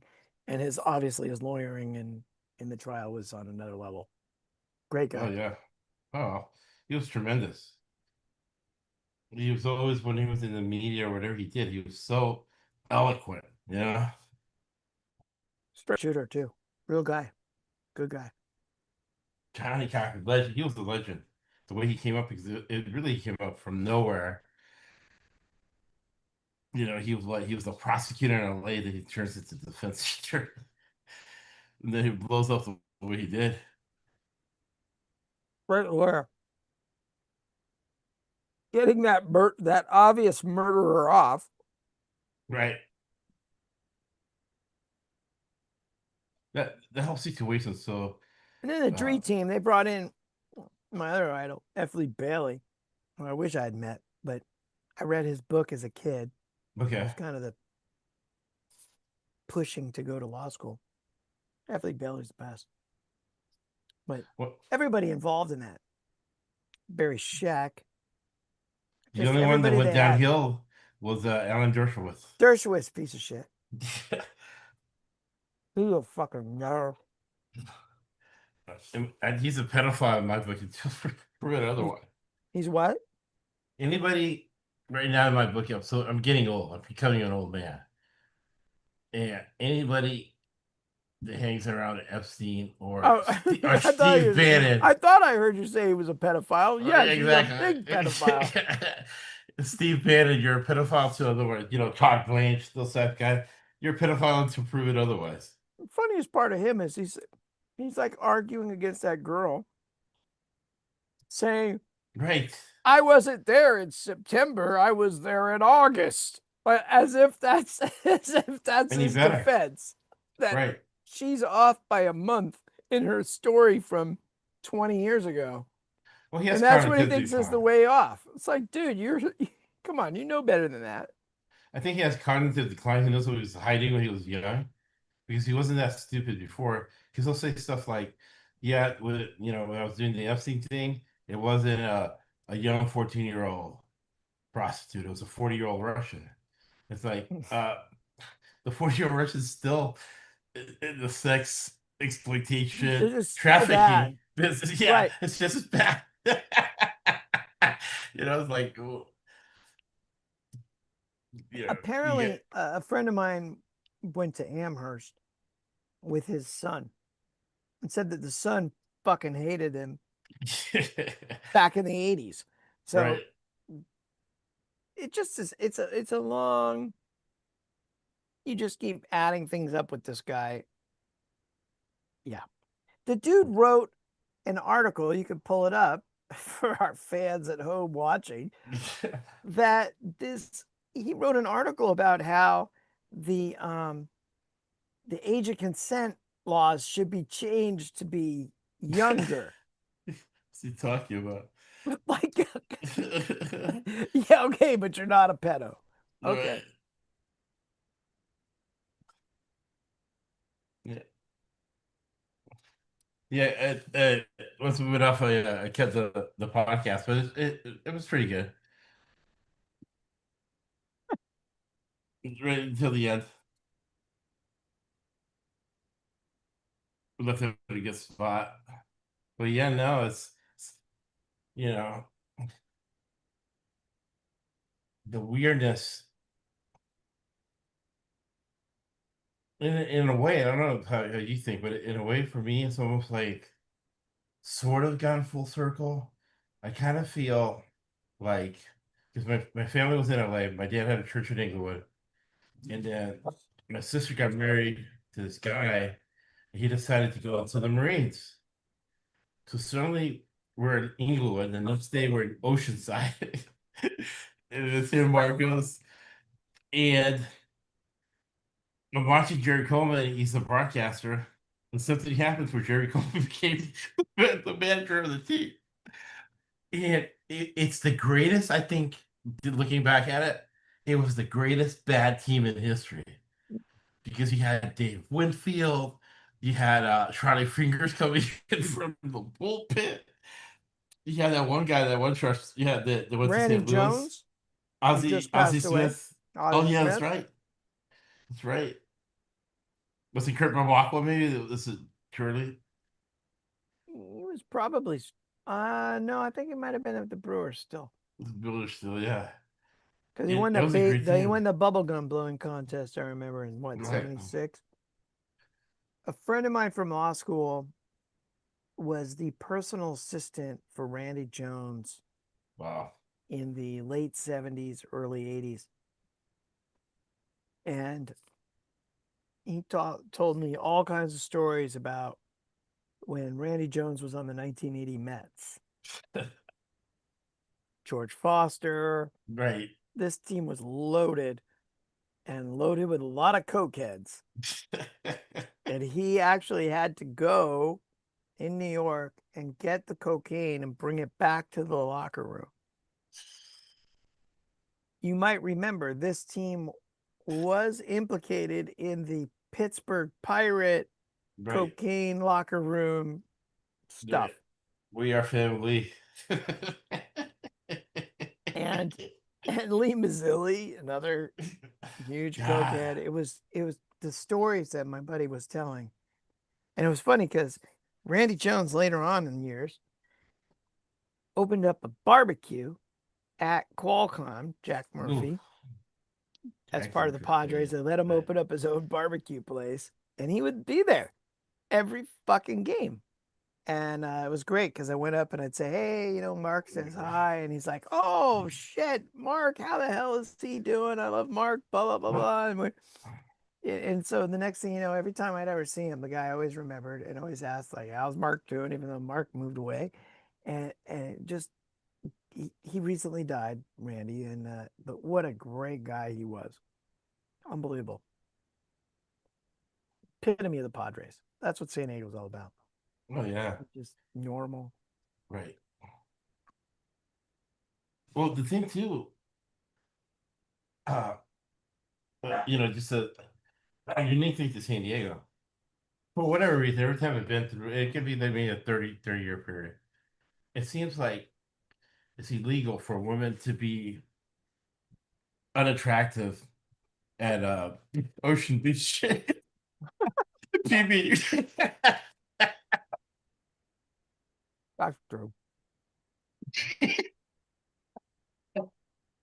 You I'm know, telling you, it's a thing about San Diego where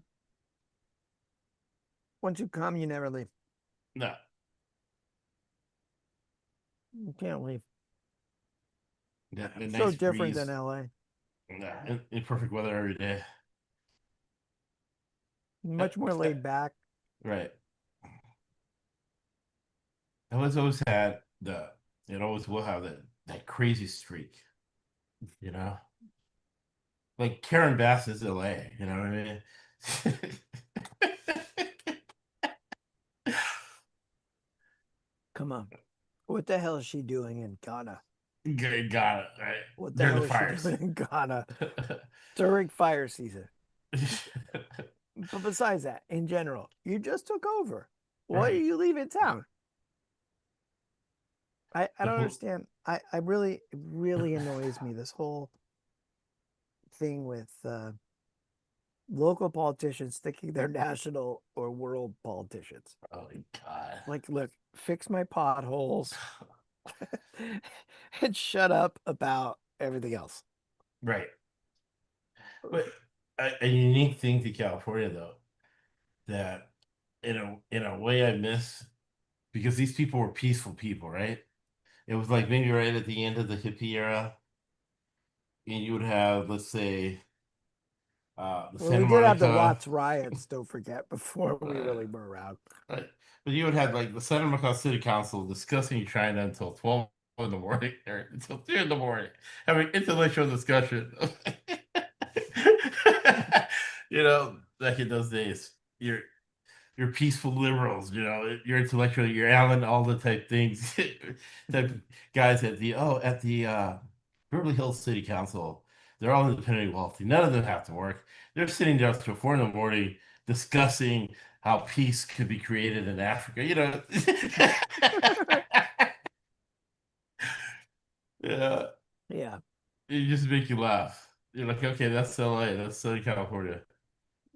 SoCal, Yeah.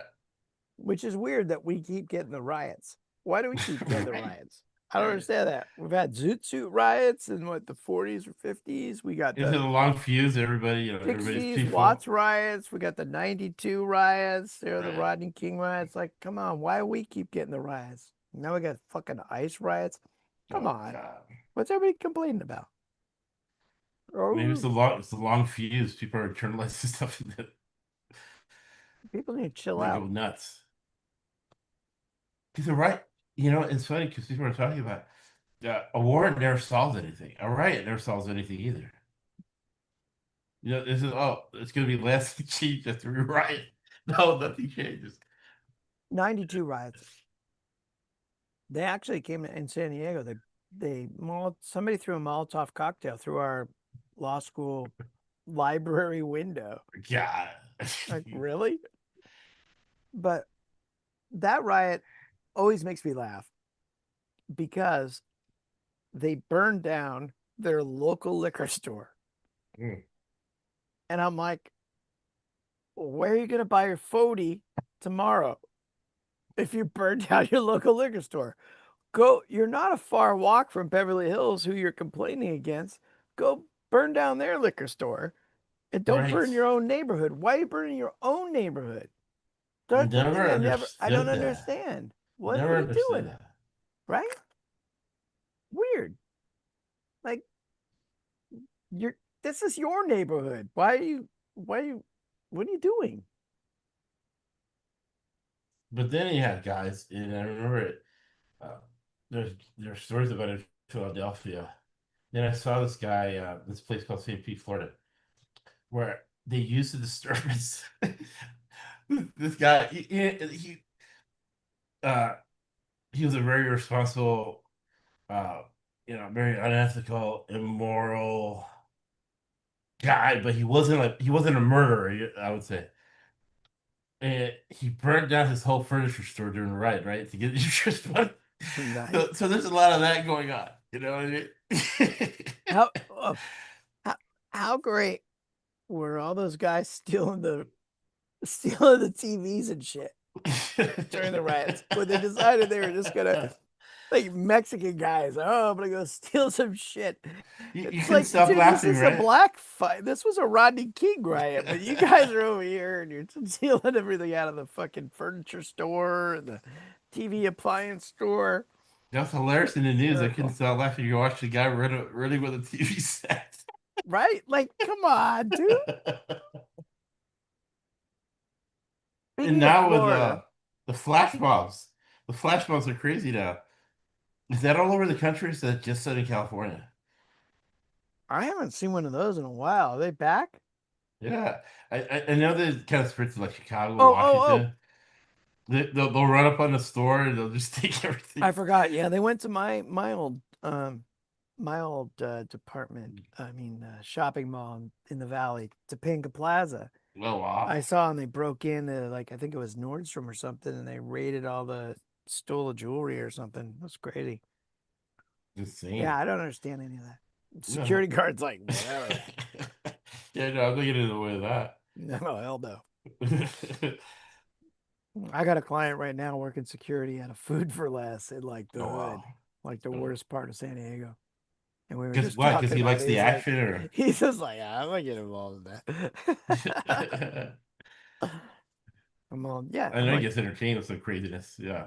I'm like, wait, that's like next to the four corners of death. He's like, No. yeah, exactly. And I'm like, oh, careful, man. He's like, hey, I'm not getting involved. He's somebody's stealing some food. Go right ahead.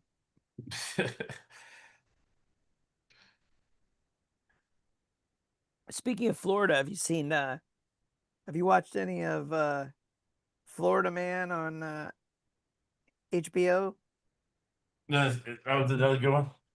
Oh my God, dude. It's a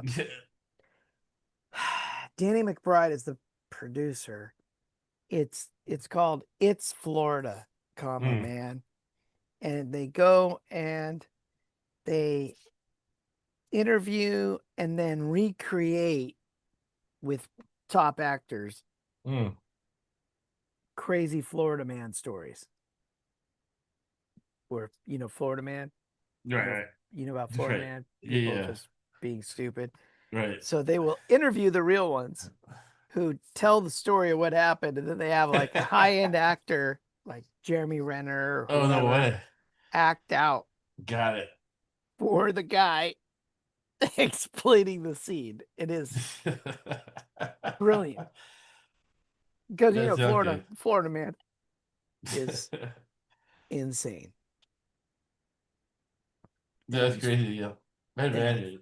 yeah, you gotta check it out. It's on HBO. Again, no, my wife. I gotta stop working so hard. I gotta. My wife is watching the second season. I don't know if you haven't seen the first season. uh, Definitely worth a watch. It's very good on many levels. Beef. Have you seen Beef? The first season was unbelievable with Stephen Kwan and Right. or Yoon, Stephen Right. Yoon. I don't want to missay his name. And what's her name, the comedian there. It's that was a great see. How's the new one? Is it good? Yeah, my wife says it's good. She's Yeah. watching the second We season. we just added it. We just added it last night. We just finished The Inside Man on Netflix with Ted Danson. Wow, dancing, man. Yeah, it's by Michael Schur. who did The Good Place. Right. So it's got a lot of the references to The Good Place. Kind of funny, but It was good on Larry David. Ted Danson, it's always good. He's great in this. It's like a story about an old man, older guy who retires. His wife dies. He doesn't know what he's gonna do. He takes up an ad to work at a private investigator. Needs an older person to go undercover in a retirement home. That's the first season, and then there's now a second season we just finished watching. It's a great show though. So like I said, it's the Good Place. Did you ever see The Good Place on NBC? Yeah. So it's same Right. producer. So it's Got it. kind of the same. It's light but deep, and it's just a great show.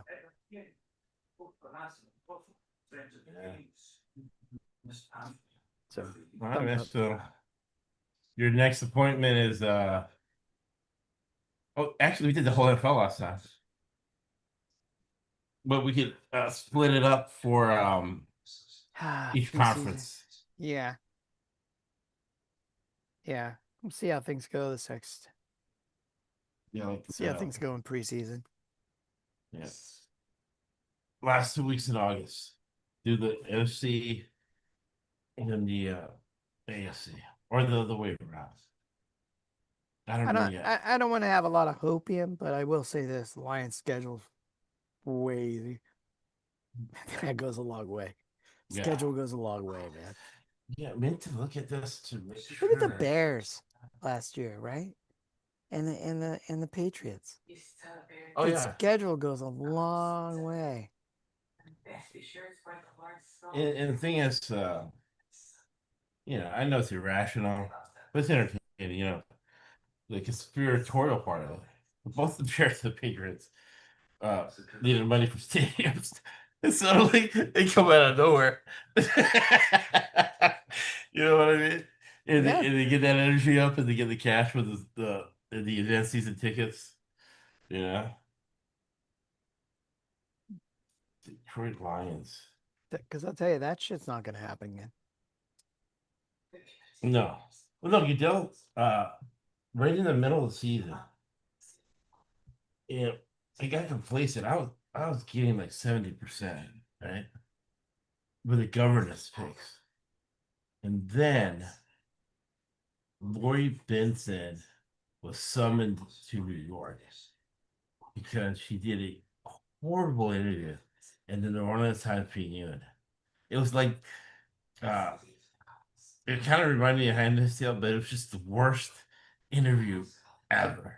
And it was a great reporting because he did it with a straight face and he reported well afterwards, but it was been crazy sitting there listening to her delusional, out of touch, little bubble craziness. It was so bad that Roger Goodell had to uh,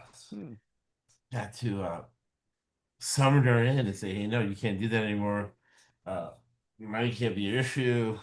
Jerry Jones wants to buy the whole NFL because I guess he has dementia.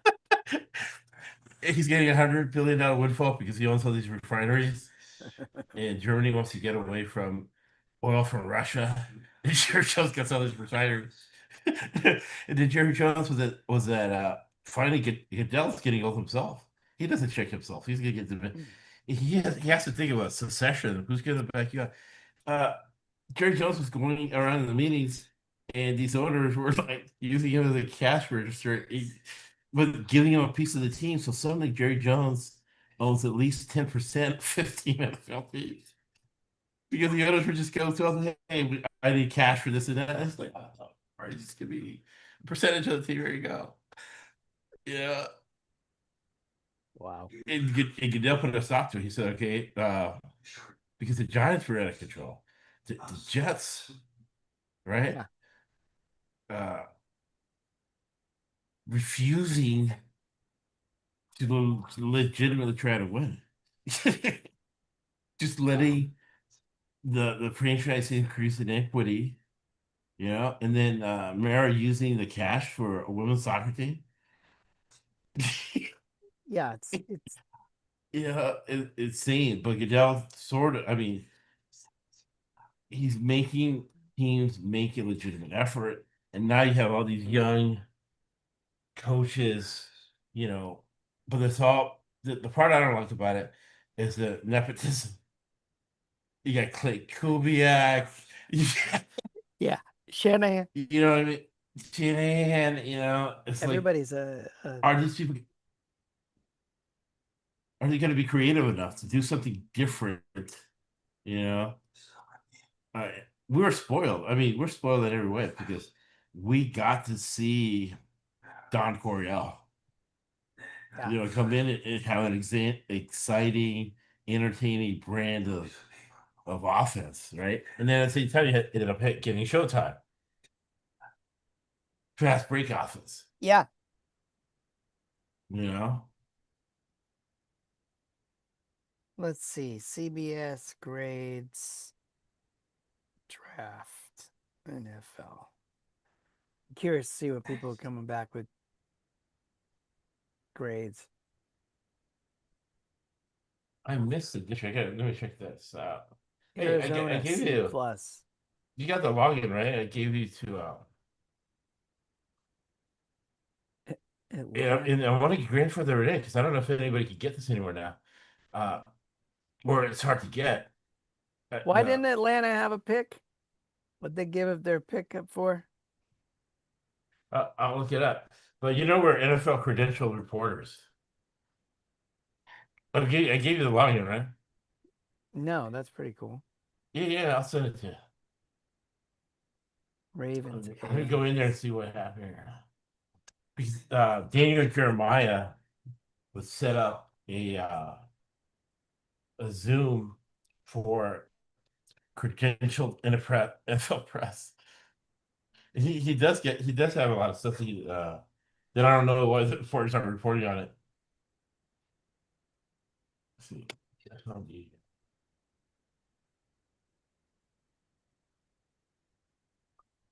He's not going to be The run by Lions get ESPN. a C. That's comedy. Well, it's only the first round. I just think it's funny because the Lions pick people that they like. They don't Right. care about other people's picks, like thoughts. You know, because people that fit the scheme, their culture.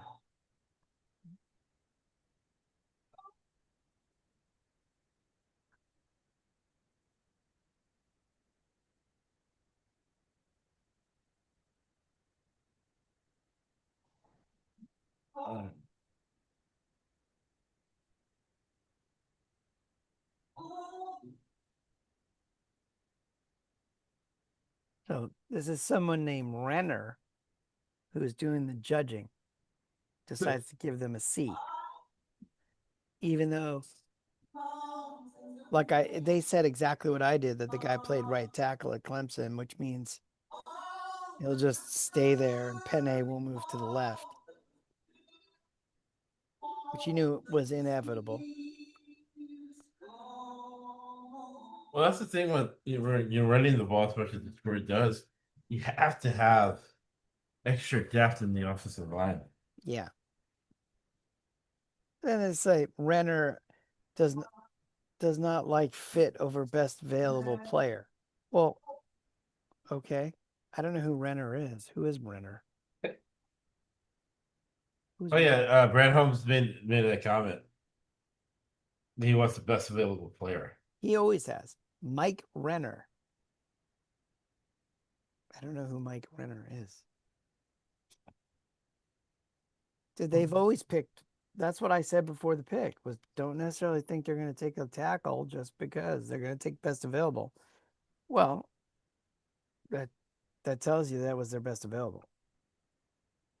Oh, Mike Renner looks like he's about 30 years old. Are you kidding me right now?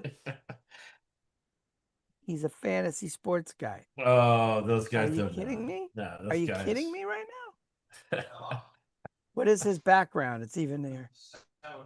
Notre Dame alumni, majored in accounting. Great. Are we kidding?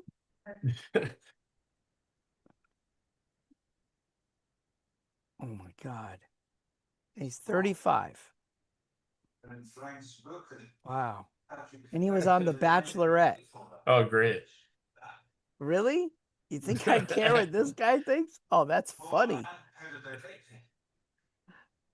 Oh, I'm gonna copy this and send this to fucking Brad Holmes.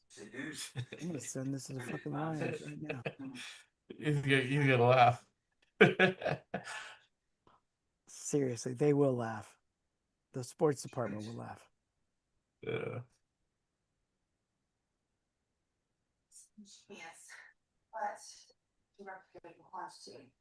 Who writes this shit? Seriously.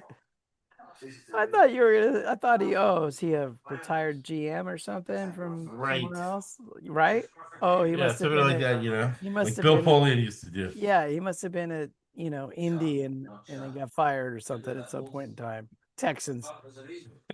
No, not at all. He was on Bachelorette. He didn't even get picked.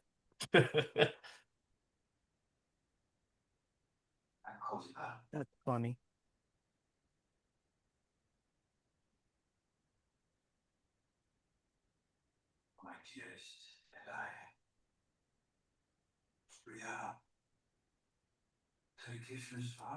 Yeah, I have to make sure I sign in to the. I did better by time management. Take a mental break. But that's the thing, though.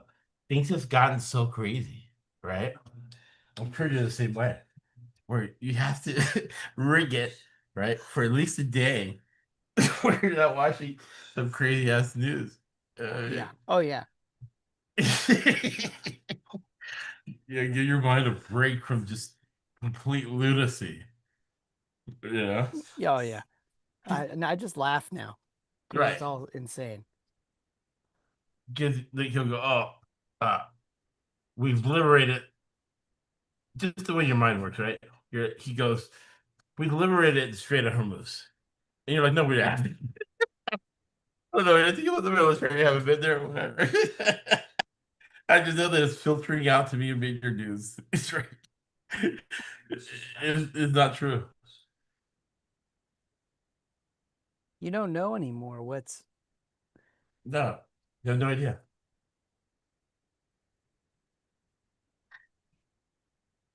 You've been in that situation where, a certain group of people, you're like, sorry, this is a trade secret. Only certain people have access to this information, right? So now the people have access to the information is like Tulsi Gap, a scary thought. Oh, did you see the latest? They paid $1.2 million today to Carter Page. Oh, he's Russian. Right. But they paid him because he was in their mind wrongfully wiretapped. You have to, I don't care what side you're on. He went to Russia Exactly with Trump orders, and it's all proven. Yet right. Now we're paying him $1.2 million. What's going on with it? There should be more outrage about that. This is right after it's like they have a list, right? 2 weeks ago was Mike Flynn. Yeah, and they gave him 1.25 million too. So apparently that's some sort of magic number. Not exactly sure how. If you want to be entertained, you can Google and read, if you haven't read yet, the story of how the opposition. I don't think it was Erdogan. It was something close to Erdogan. But the opposition hired Mike Flynn and his brother, who is still an active general, to kidnap a guy and bring him back to Turkey. Wow. And they do Oh, it. yeah. I remember that. Nobody ever got arrested or anything for that. It's crazy. To go into a man's house, just take away from him and his family. And it wasn't like they were ideologically aligned with him or nothing. They just got paid like mercenaries. Yeah. And where was that? That was like in Pennsylvania? Yeah. Or Northern Virginia, around there. It was in the or Northeast. Jersey or something. Right. Yeah. Like what? Insane. Is he?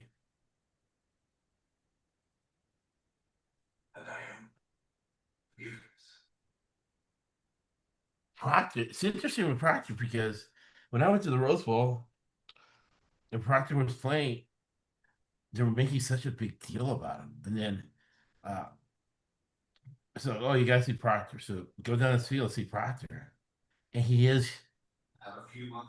I mean, he looks like a man among boys with those big. They were playing Michigan too, where big boys, and Alabama has big guys, and he was just a man among boys. His arms looked like Wait, who like was that half guy somebody's from body. Ohio State that you loved? You remember you had a lineman from Ohio State that you were like, oh, this guy's something else. Who was that? Where'd that guy end up? Oh, yeah, I'll check that out. I'll check that out. Let me get a have film from it. I did my own film research. It He was was it a high was pick interesting. last year, right? Yeah. And I even I'm such a nerd. I uh I bought the program just to see it, right? And then you have to feel Was it steel. Josh Simmons? I think it was Josh Simmons. Just a physical specimen. They were playing Oregon. Oregon was smaller, and Oregon did have. And this, I don't know. I guess I'm outdated, but this defensive lineman from Oregon, NFL guy, he comes out there, and it's a Rose Bowl. If you win, you get a chance for a national title. Ohio State ended up winning the national title, but he was only like playing like 2 snaps, and then he would take 2 snaps off. Yeah, it's like, you gotta let that go. If you're right, that was the rule, right? You So can who save was your it? body Was for it the Was it NFL. Josh Simmons or was it Donovan Jackson? I think it was Donovan Jackson. Was it a guard or was it a tackle? No, it's the tackle. Okay, Josh Simmons. He's now at Kansas City. Okay, yeah, makes sense. Yeah, and it's funny how guys like Andy Reid like the bigger, it's just a big team. Yeah, they look ginormous coming off the bus.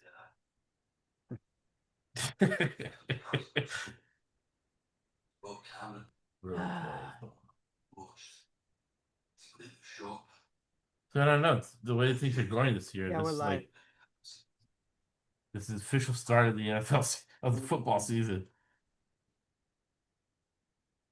Two things is right. Uh, Life bucket. Then I'm like, oh my god, I'm fulfilled. Right. I was twice for 2 seconds on one shiny moment. In the crowd, I'm like, okay, I can die now. I was in a shiny moment. And now I got followed by Phil Steele.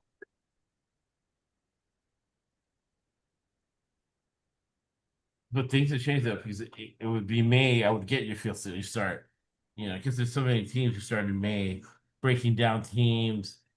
Uh, and it's the arrogance, the stupid, but you take advantage of it. Coaches that are mapping out their season and what their goals are, right? In May. That's insane. Why don't they something in a chance or whatever? No, we're going 8-4. We're going 8-4.